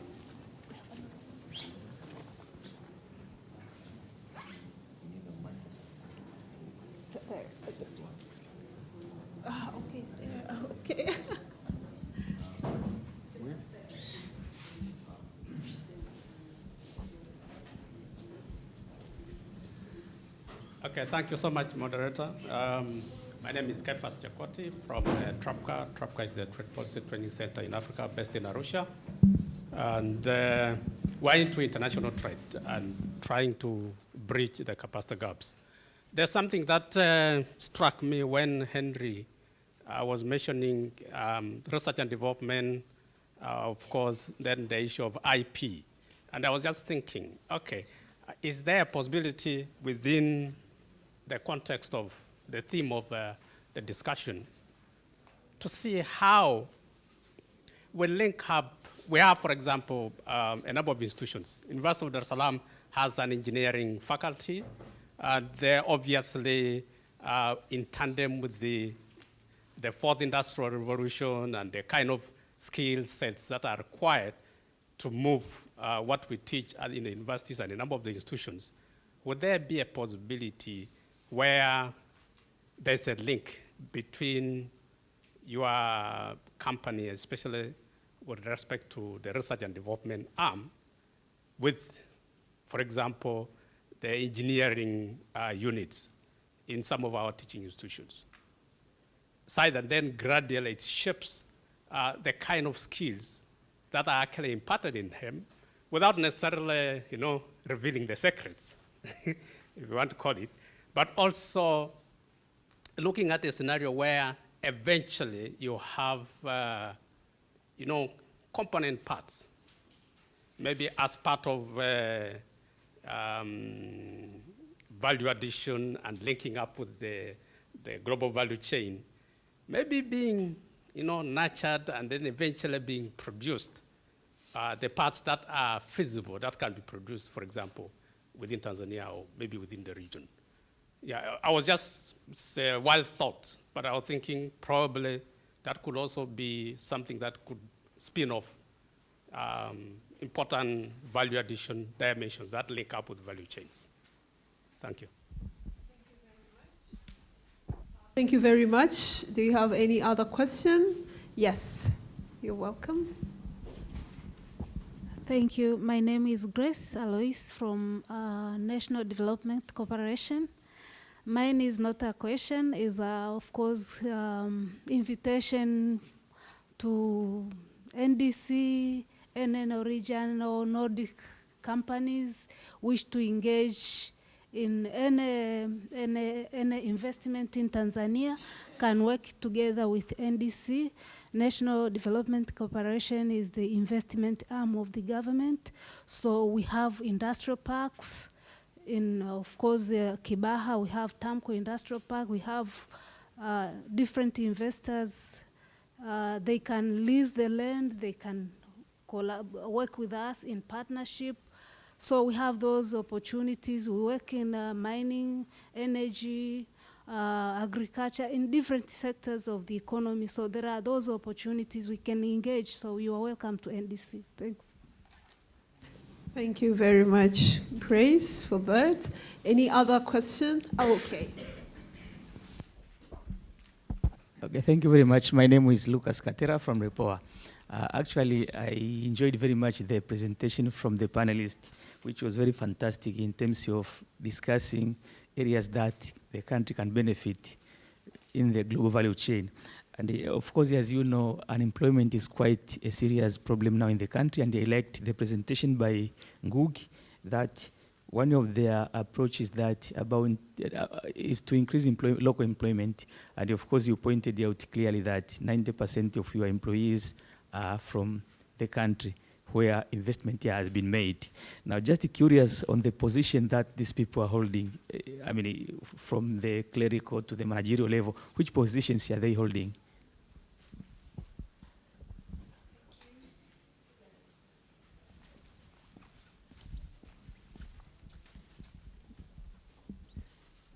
Hi, my name is Josephine. I represent a foundation called LM, and we are, together with our partners, driving digital transformation of multiple sectors in Tanzania, in particular in health, education, and WASH. But I would like to know for the panel, do you have good example of certain government bodies, agencies, sector procedures where we have already gone further so we can point to those when we try to drive digital transformation in other parts of the government or business sectors in Tanzania. So where are the spearheaders? Where are the fast runners? Thank you very much. Can we just respond to this? Then we'll start with you. Okay, thank you very much all for this question. So we have, I think, like 2 questions were directed straight to Ngugi, and the rest 2 will be answered with the rest. The one from Josephine, I think Hans, you'll touch base on that, and Jasper. But yeah, from Grace, it was only an invitation. So Ngugi, let's start with you. Over to you.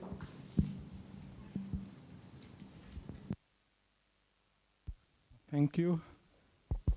If I start with the question from Lucas, what positions are the Tanzanians holding?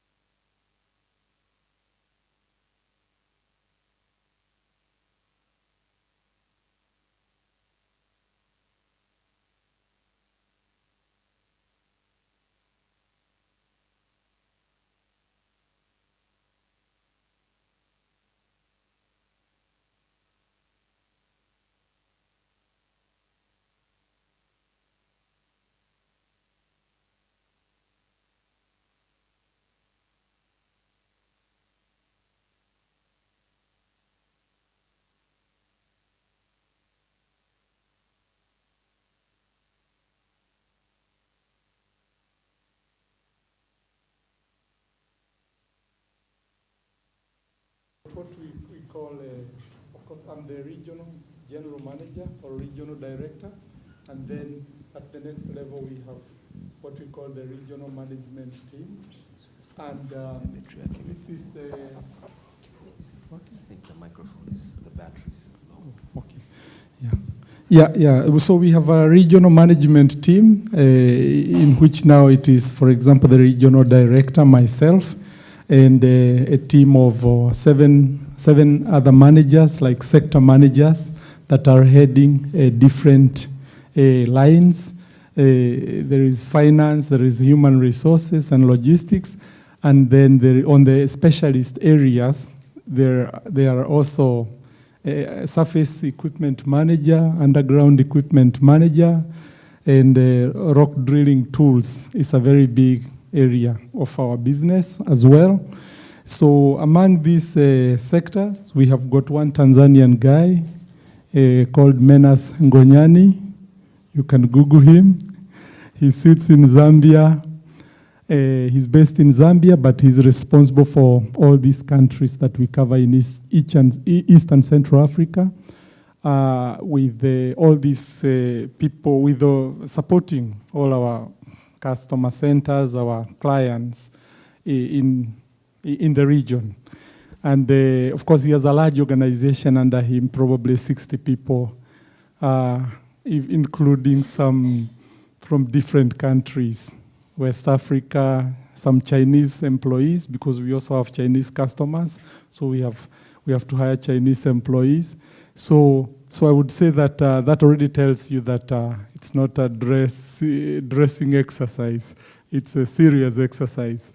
Okay, then when we come to the organization here in our company, in our legal entity here in Tanzania, of course, as I mentioned, we have got about 90% of our employees are Tanzanians. In fact, the only non-Tanzanians that we have, they are not in what you would call management roles. They are what you would call specialist roles, where you really need a specialist in a certain area. And there are countries that have been mining for many, many years, more than us here in Tanzania. So we have maybe some Peruvians, South Americans, maybe some Ghanaian,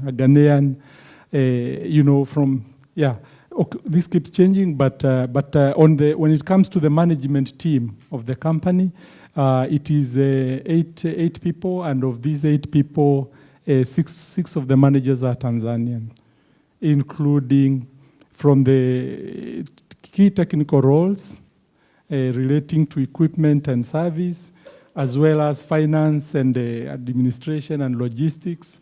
We have Tanzanian colleagues. Yeah. So in terms of, I hope that satisfies your question. Yeah, but just to say in short, the skill level, I think, high quality, they are very high quality skills. And during the time when there was such policy change in 2017, and some of the mines in Tanzania closed down or went into care and maintenance, we moved about 16 people of good employees that were working in Tanzania, and suddenly we moved them to Zambia, Congo, and other countries because we wanted to retain them in the organization so that when the activity comes back, then we don't have to start again from square one. So, yeah. Now, your question, sorry, your name was? Okay, thank you, Kefas. Yeah, we are doing this interaction between our company and other organizations, like a lot with the middle-level colleges like VETA or TVET. And right now there is a project that is ongoing in DRC. If you Google under SIDA, UNIDO, you will see that there is a collaboration between Epiroc, the government of Sweden, Volvo, and maybe one more partner. Yeah, there is a collaboration that we are doing there. It's a big project in which we are supporting VETA kind of institutions there to develop a high quality, to develop local employees for high quality jobs. That is, technicians, senior technicians, going up. Yeah, and we have actually even had the same discussions here with the ambassador, if we can perhaps replicate this kind of project here in Tanzania in future for VETA. Now, at university level, there are collaborations between Epiroc and universities in different countries. It's normally it's normally based on specific countries, but there has been a lot of that between Epiroc and Swedish companies and universities, because of course some of our R&D work is actually subcontracted to universities to study certain areas, and of course have those linkages, and also bring the theoretical knowledge that is getting acquired by the people in the universities to the industry. So these two sectors actually need each other, companies like ours and the institutions. So the question is how we can maybe strengthen it in a country like Tanzania, and even manufacturing of components. As I mentioned before, a lot of our equipment, it comes from the factory. Let's say if it is worth $1 million when it leaves, in its lifetime, due to the very intensive use, it could consume $3 or $4 million. And that consumption, that bigger consumption, is in its country of where it is being used. So there is a very big potential there, and a very big focus to acquire all these services around that local value addition from local entities. Because of course companies like ours, at the end of the day, we want to be as efficient as possible, even with costs. And there is no reason why you should get an item from Sweden if it is possible to acquire that sub-assembly locally or have it manufactured for us locally. We always go for the local position where it is possible. So it is already existing now between our companies and some local industries, local sub-suppliers, local workshops that are helping us to achieve this. Yeah, thank you. Thank you very much. Let's respond to the question from Josephine on digital transformation.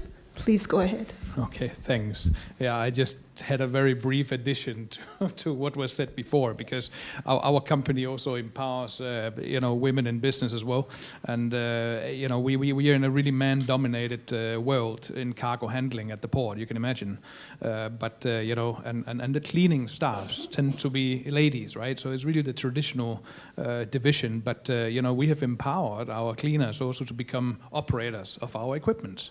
So we started with forklifts, and I think now we are sort of at 30% operated by ladies, even into our really big lifting equipments like the restackers and so on. So and I have to say that they're operating a lot better. So I'm even about to say that it's a disruption to the market even. Yeah. So and this is also in collaboration with Veta. So I think that is a wonderful scheme that was introduced, in all aspects. So digital transformation. Yes, logistics, you should be able to hear from me, yes, we are spearheading, but I'm afraid I can't say that because we aren't really. I think we are really operating a lot in silos. Ourselves, I had a discussion with someone here before as well that we wanted to introduce a warehouse system and so on. But this is sort of individually within ourselves. How can we control our logistics, our trucks, our equipment, our cargo? But the linkage now in the supply chain, that's a problem, or should we call it an opportunity, right? I think that is a way to look at it, but that is definitely something lacking.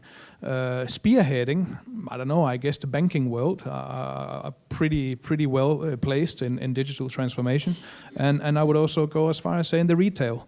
I know there's a couple of people sitting here that are doing something on the digital aspect of that. I don't know if it is open to everyone, and I can of course not dictate who is going to say what, but I know Nordic Computers are here. And I know you are also doing quite a bit on these things in the retail space, isn't it? On digital transformation. So yeah. Thank you very much. Yes, thank you very much. Just the PAs have gone, the permanent secretary, but everything that will be discussed here will be reported to him.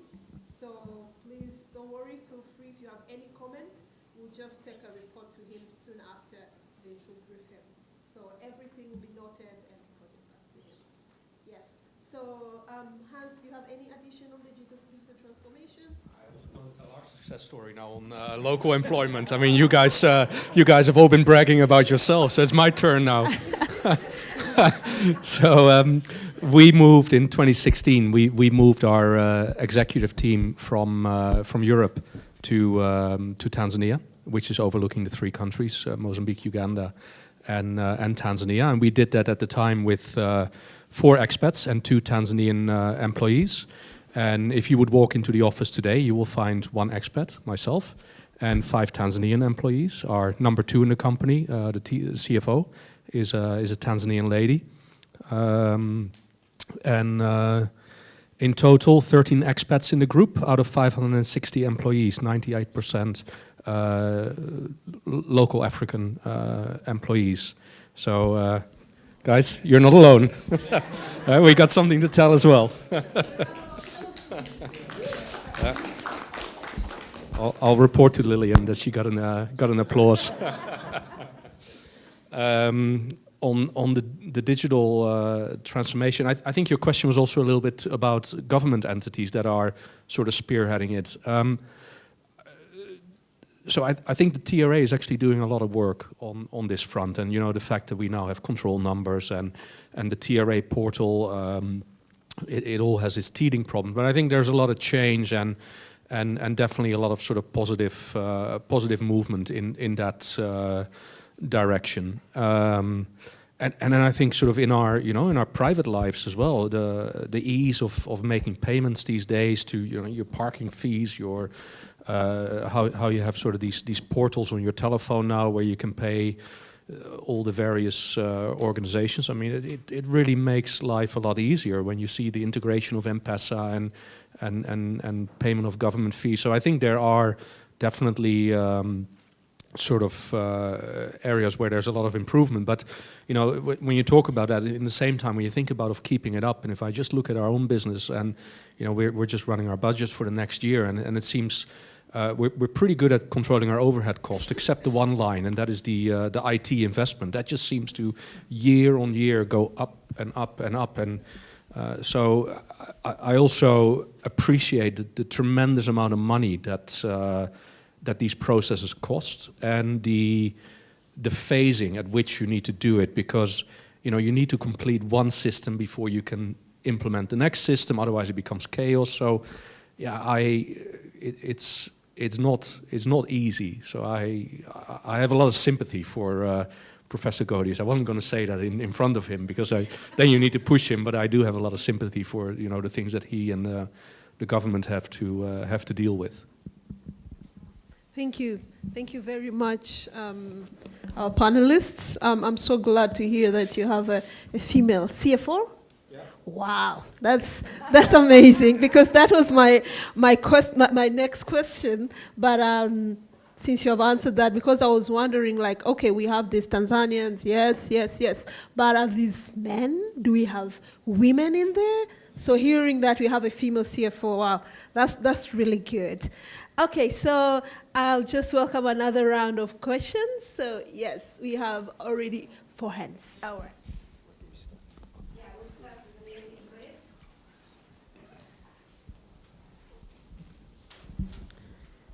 red. Good afternoon. My name is Cecilia Jeremia. I work with Nordic as well. It's an NGO operating in Tanzania, from Nordic as well, from Norway.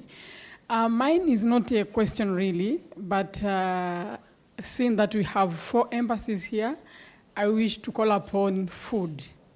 We know now we're talking about 9.7 billion people in 2050.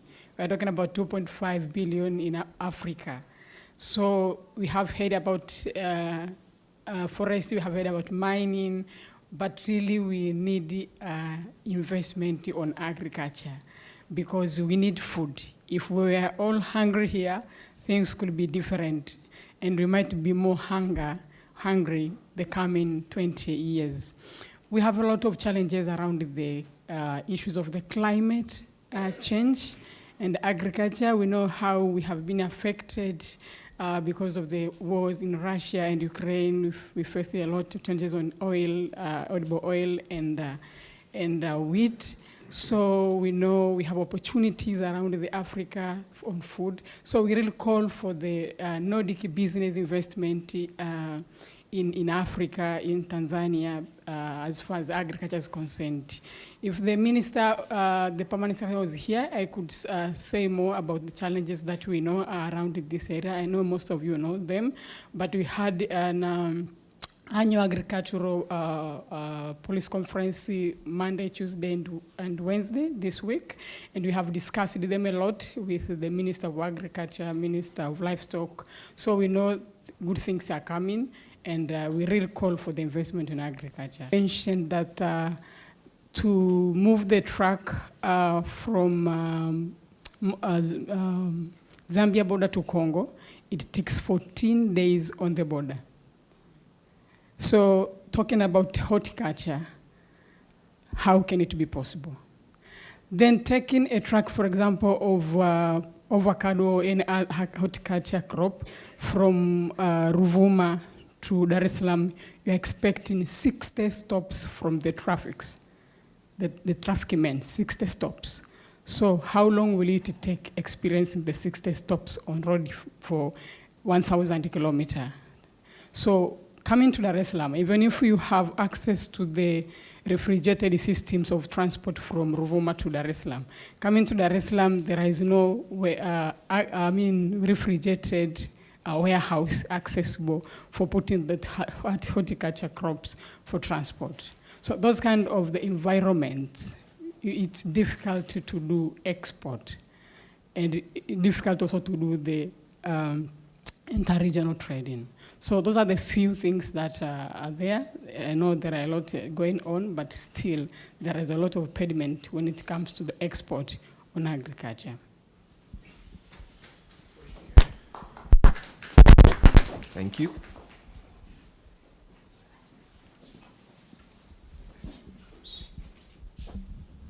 Good morning. Good afternoon, I guess. So I'm Dunstan Bishanga. I do represent the Ledo Global Health as a Norwegian-based company that does innovations in health, particularly for women and the children. So it will be a bit different perspective from what has been discussed. Because I come from the health sector, so the discussion has been about business and the private sector. I think there's been in Tanzania, I know in the other developing countries, private sector has been part and parcel of the health and the well-being of the communities. In Tanzania, this is the area which is still very much weak in a way. And I wanted to hear the perspective from the panelists and anyone in the room on how can we bring on board the private sector to be part of a development agenda focusing on the well-being of the communities, not only the employees, but also the communities. About 2 weeks ago, I was facilitating a meeting with the ministry where they are trying to develop a multi-sector collaborative framework for malaria in Tanzania. And we looked at the interaction between malaria and the business, and looking at what the business is doing in this area, and it was very, very weak. So as we continue talking about the asset of human resource in informing the business, for example, in Ledo, we have these medical equipment and devices that have been proven to work to save the lives of women and the children in other countries. But here, in most facilities and even in training institutions, they can't afford such cheap, I would say, devices which could cost like $200 to save the lives of mothers. But we have the businesses here in the country working in some of these communities in Geita, in Kahama, whatever. And there is an hospital there where they can't have these life-saving tools or technologies to really save the lives of people. So maybe it is a kind of a distant relationship, but for me it is very close in a way that how can business go hand in hand with well-being of the communities where we are working?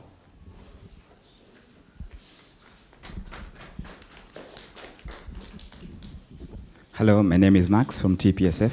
My question is to Jasper. How can we learn from Nordic countries, probably South Africa as well, so that we improve our port efficiency, but also the borders that are surrounding us? The lady has mentioned the 14 days, the 60 stops, and all that. So give us some experience from somewhere else, Jasper. Thank you. Good afternoon. My name is Anne Karaoke from Innovation Norway, and I think my question goes to Hans. Before I ask my question, we cannot overemphasize the fact on agriculture from Norgesvel, and I think we have a lot to discuss on that as well. So, however, let me get straight to the point. You mentioned about the byproducts of forestry. That's sawdust and biomass. So I'd like maybe you add a little bit more information on how do you currently handle these byproducts so that we kind of look at what are the opportunities within that area. Thank you.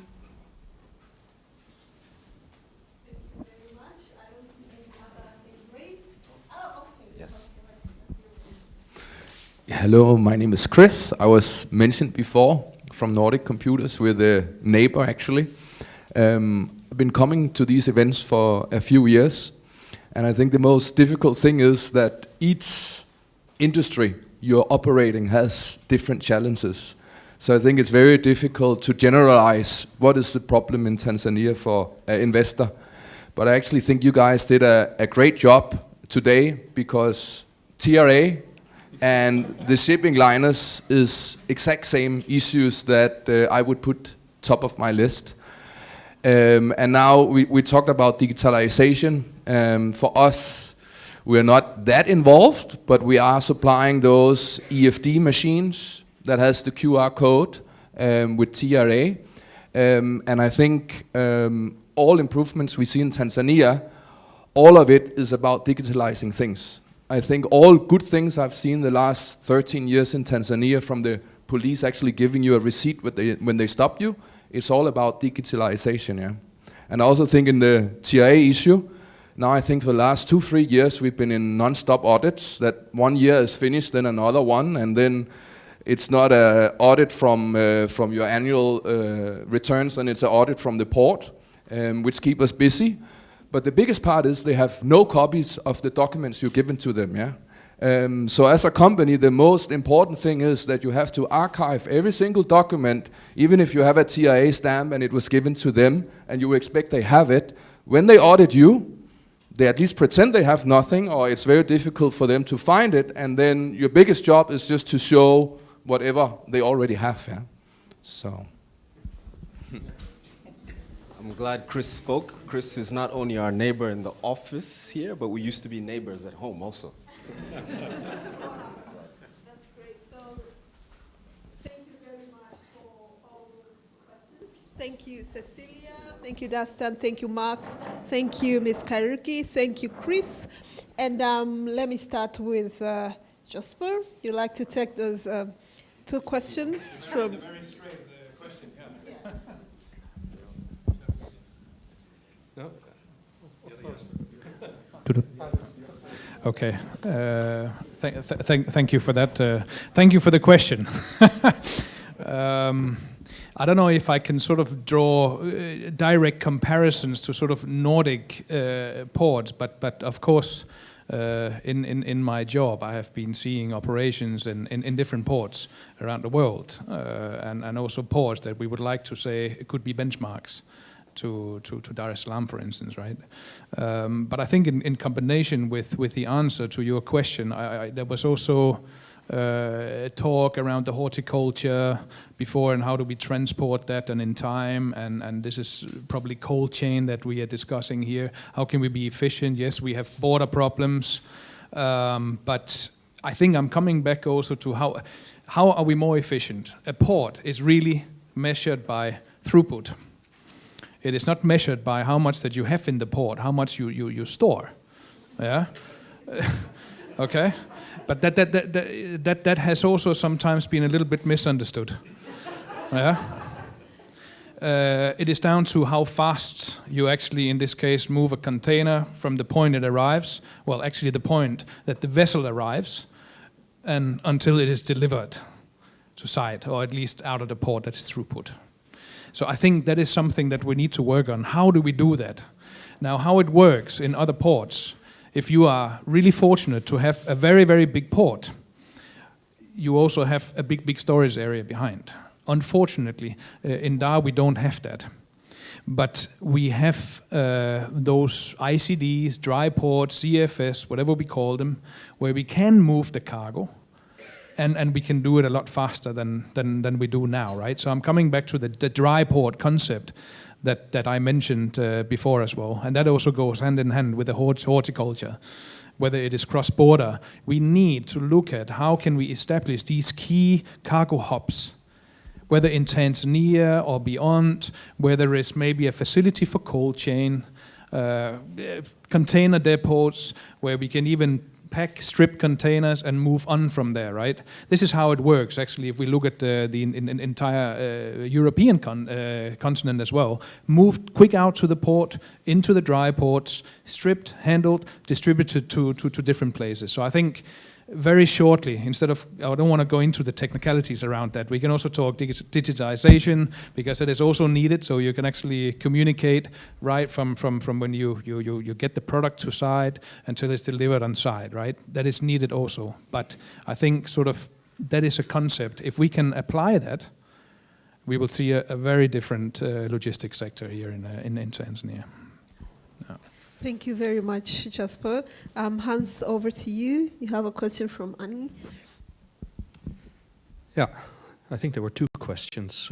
Also one on the health engagements with surrounding communities. So maybe to start off, so we just finalized quite a big project which we call our sustainability agenda, which is a sort of a 10-year strategic outlook on what does Green Resources want to do in terms of sustainability and what are our long-term goals. And two aspects of the sustainability agenda, which, if all is correct, should be online on Monday as well, if you want to check if what I'm saying now is actually correct. One aspect is what are the things we want to do in terms of human rights. And another aspect is related to our carbon footprint, and there's a number of other areas. But on the human rights side, healthcare actually plays quite a big role in there. And I think in particular, healthcare and access to healthcare for not our own employees and their families, but rather the contractors. So I mentioned earlier that we have 560 employees, but that's just a third of the story, or probably even a quarter of the story. We have about 1,500 contractors that work for us on a daily basis. And that has to do with seasonality of the business, moving operating areas. But the reality is that not all these contractor employees are really getting the same terms of employment as our own employees do. And that includes medical insurance, social security. So this is a big focus area in the coming years to ensure that our contractors have equal access to insurance and social security as our own employees do. So health is obviously then is integrated in that. We occupy a lot of land. We have about 100,000 hectares under management in the 3 countries, so there's a tremendous amount of land. That means there's a lot of communities around the areas where we live, and we do aim to invest money in those communities. But we are moving away from the concept of let's build a hospital or let's just do a piece of infrastructure. So there's actually, what we're doing is called a social fund. So every community around our operations operates a social fund that is guaranteed to get a certain amount of money each year. And that money then goes to projects, but those projects are tightly controlled between the company and the community. And the benefit of that program versus just doing a hospital and making a donation has been that what we've seen in the past, also at other companies where I've worked, that communities have been able to leverage that money that comes out of the company with money that's available through sort of central government grants and actually create much bigger projects than they can do just on the basis of what the company would be able to give. So there's been maternity wards built with that money. There's been dispensaries built, but also water facilities, schools, and various things.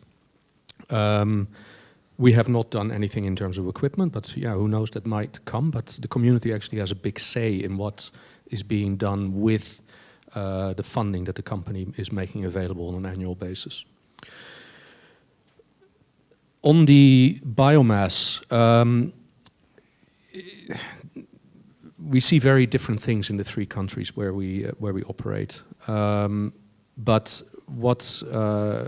so the best example is probably Uganda, where we just have no biomass problem. So in Uganda, we supply wood chips to a very large edible oil manufacturer that has converted its boilers from HFO to biomass. We're in very close to complete negotiations with one of the largest brewers in Uganda that's also looking at converting their boilers from HFO to biomass, and we would be an anchor supplier of wood chips there. We supply the sugar mills in Uganda also again for their boilers with biomass. In Tanzania, we've seen historically far less success on this front. We've seen lots of initiatives towards sustainable charcoal. Unfortunately, they have all failed. And we're not the only ones where this has failed. And I think the very simple reason is that there's just still an abundance of charcoal from natural forests on the market. And sustainable produced charcoal typically comes from wood with a lower calorific value. And as long as you can drive around in Dar es Salaam and you can get your cup of charcoal made from Miombo woodlands, this will probably continue to fail. But on the positive side, what we are seeing is a real increased interest from a number of industries, and the cement industry is leading, I would say.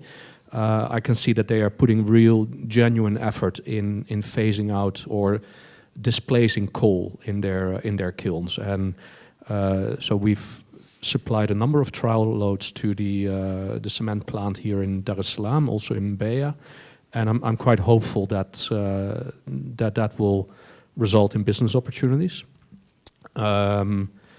Of course, we use some of our biomass internally, so for the wood drying, so some of it goes into our own boilers.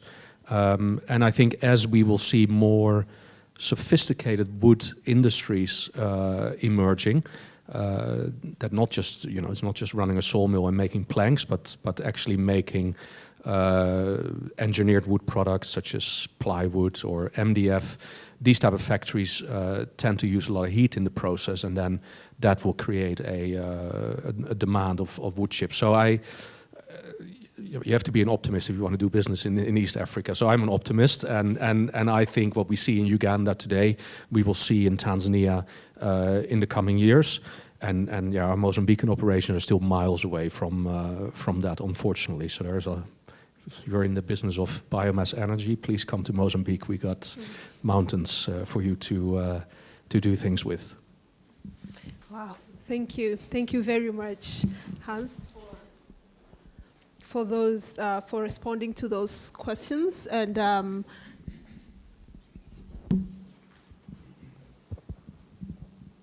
yes, so thank you very much, Hans. And right now we have a question from our online community. And this question is from Shija, and he wants to know what's our take on the electricity supply in the country in relation to doing the business, especially if you're in the manufacturing business or any kind of business. How is it? Is it a challenge? Is it better now? How can you compare it with former years? And what do you want to see or wish you could see, especially in electricity and in easiness of doing business? So I'll direct this question to Ngugi. And also, Ngugi, if you have any addition on how you can take business into health sector or supporting the community, feel free to add on that. You're welcome. Thank you. Yeah, okay, starting with the last question. How we can take our businesses to interact more with the health sector. I think companies like ours, we want to do a lot, but we are also very lean.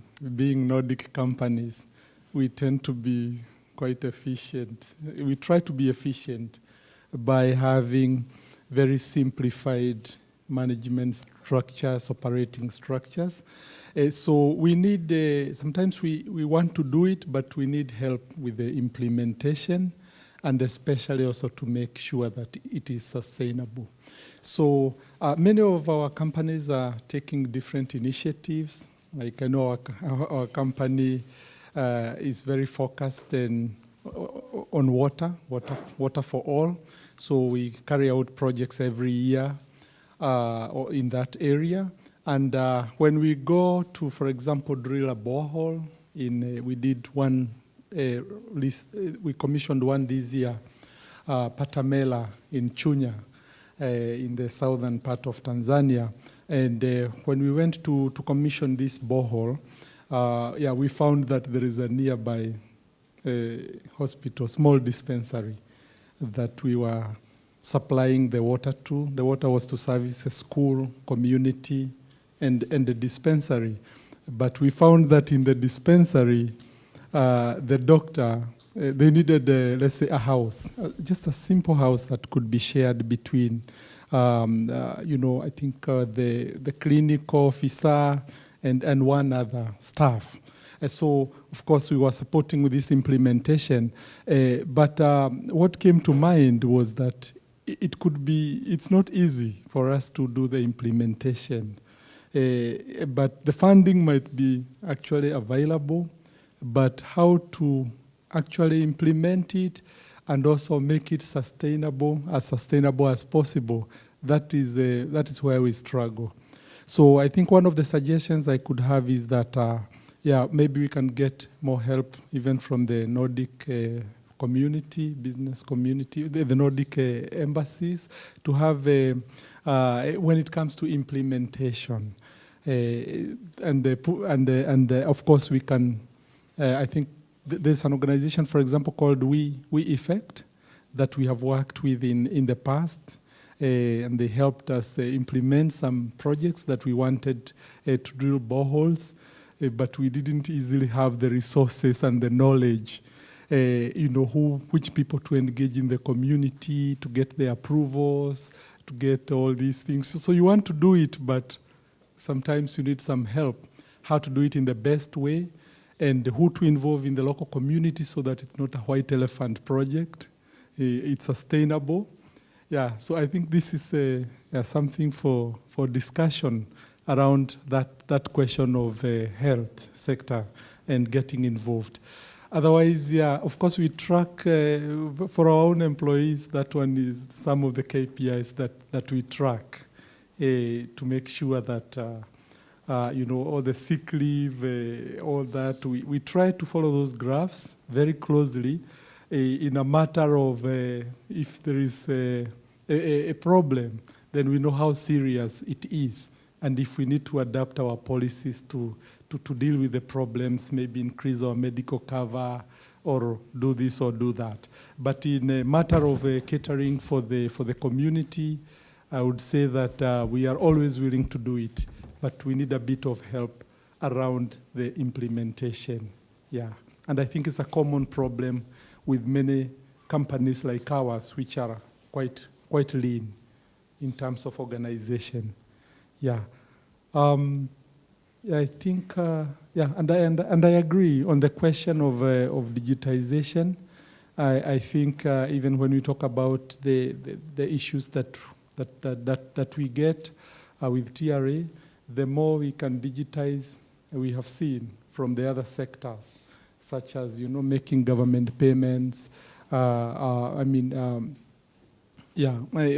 areas. I think where there is more digitization, it becomes faster and much easier to do. And when it comes to digitization, I can also make a comment that it's all over, even in sectors such as ours, in mining. Normally in a mine site, of course, you have a lot of equipment that is moving, and a lot of this equipment is operated by human beings, and we are responsible for the safety of our people that are operating the equipment or that are on the site. So one of those, it's one of the areas where we are using digitization, so that you are able to automate most of that equipment around the safety of the people, to make sure that the equipment is ergonomic. That is one side, but it is also assisting the operator who is operating it, so that they are not, maybe hurting their back. It might be simple things that you are combining.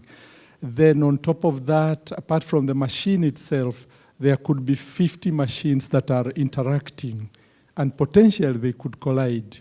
But you are able to use technology and digitization and GPS and all this to make sure that each machine has a situational awareness of the other machine or of the people that are working in that site. So that is also another application of digitization in terms of improving safety that I could mention. Yeah, thank you.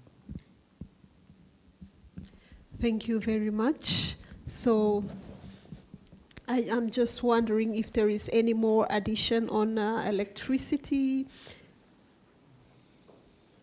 On electricity? No, go ahead. No, just go ahead. All right. Yeah. So I would say overall, if I look sort of over the past X years, I think electricity supply has improved. I think there's less power cuts today. In general, the quality of electricity has probably improved a little bit. So in general, it is today less of a problem than it was 10 years ago. Does that mean it's not a problem anymore? No, there's still a very long way to go. I think there's an argument to be made that electricity is relatively cheap per kilowatt hour here, but then if you factor in the quality of the electricity, so fluctuations and the damage that does to equipment, and the downtime and the cost of running generators on standby, electricity is not cheap in the country, but it is cheaper today than it was, or relatively cheaper today than it was 10 years ago. Whilst I don't know all the ins and outs, but I heard somebody speak day before yesterday about the difficulties that they are having with negotiating SPPAs, so small power producer agreements and feed-in tariffs, and one of the things that he mentioned, and I'm sure some of your embassies are involved in these affairs, is that with the expansion of the grid through the Rural Electrification Agency, that new challenges are emerging in terms of connecting people at the end of the line, because there's sort of been built these long lines, but there's no sort of stabilizing factors into the grid, and that small scale producers along the way, be it through solar or biomass or hydro, could actually play a major role in making these grid expansions more efficient. So that's sort of my little bit of knowledge on electricity in the country. Wow, thank you very much. Thank you very much. I really appreciate your participation, and I'm running out of time. So I hope this is just the beginning of discussion. Yeah, we'll have more time to discuss, maybe over lunch or online. So I hope this is just the beginning, and as a moderator, I'm so grateful for all my panelists. Thank you very much for your contribution. Thank you for your time. And also, I'm very grateful and thankful for everyone who asked questions, comments. All be taken and reported accordingly. And thank you all, because you have all made this session, this panel discussion, very lively. So thank you very much. Right now, I would like to hand over this session back to Stephen. Over to you. Thank you. Thank you very much, Hilda, and thank you to the panel. Please, a round of applause for the panel. Yes.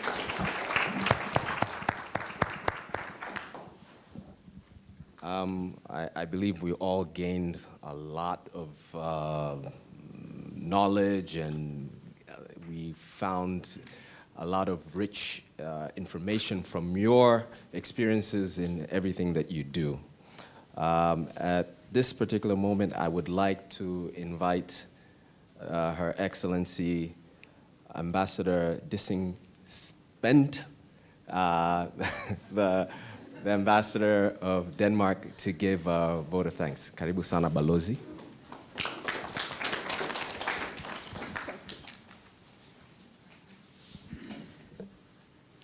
So what a difference 3 years makes. I was, when we were talking today, I was thinking about, I arrived in 19. One of the first things we did was this Nordic business survey. And I remember seeing the raw, and it was very raw, material that Nordic companies fed into the survey. And we were, I think our group of ambassadors were talking about, that's interesting. At that point in time, let's just say the government was less interested in receiving feedback than the one we're seeing today. And we thought, who better than Rapport to try to present it in a way that is helpful? And you really managed. But just the way that the engagement at the time was framed, and the tonality of the business feedback to our little survey, it was so rough. And it was a difficult time, right? So we go from that to here. And we hear constructive engagement. We hear a PS leaning in, really wanting the input. We hear the business sector leaning towards him, accepting and appreciating change, but also acknowledging that it takes time. So basically, in 2.5 years, we're in a completely different place. Of course, Rome is not built in one day. And of course, there are things to do. And of course, the political will we're seeing may not take us as far as a lot of us would like to go. But it's just not the same country, it feels like a little bit. So that was a bit maybe exceeding my role as a vote of thanks giver. So thank you, Repoa, and excellent colleagues at Repoa, Donald. Thank you to the Embassy of Sweden for having us today and making this yet another important event. Thank you, panelists. Thank you, Hilda, for a very interesting discussion. You already said that I think we all get smarter by listening to each other, and certainly those of us that are not engaged in the business sector on a daily basis, it's just interesting to have the challenges I think we know of contextualized in a way that makes them make sense to us, so we can actually better also represent you when we meet with government. So I think for that reason also it makes a lot of sense for us to meet in a context such as the Nordic Week. And then thank you to the person who's no longer in the room. Professor Gorios Kayarara was saying, and I carefully took notes, he said, reform and transformation will be the legacy of the sixth phase government. And he said, transformation of the economy takes a lot of listening. Talking about change from 3 years ago. So thank you.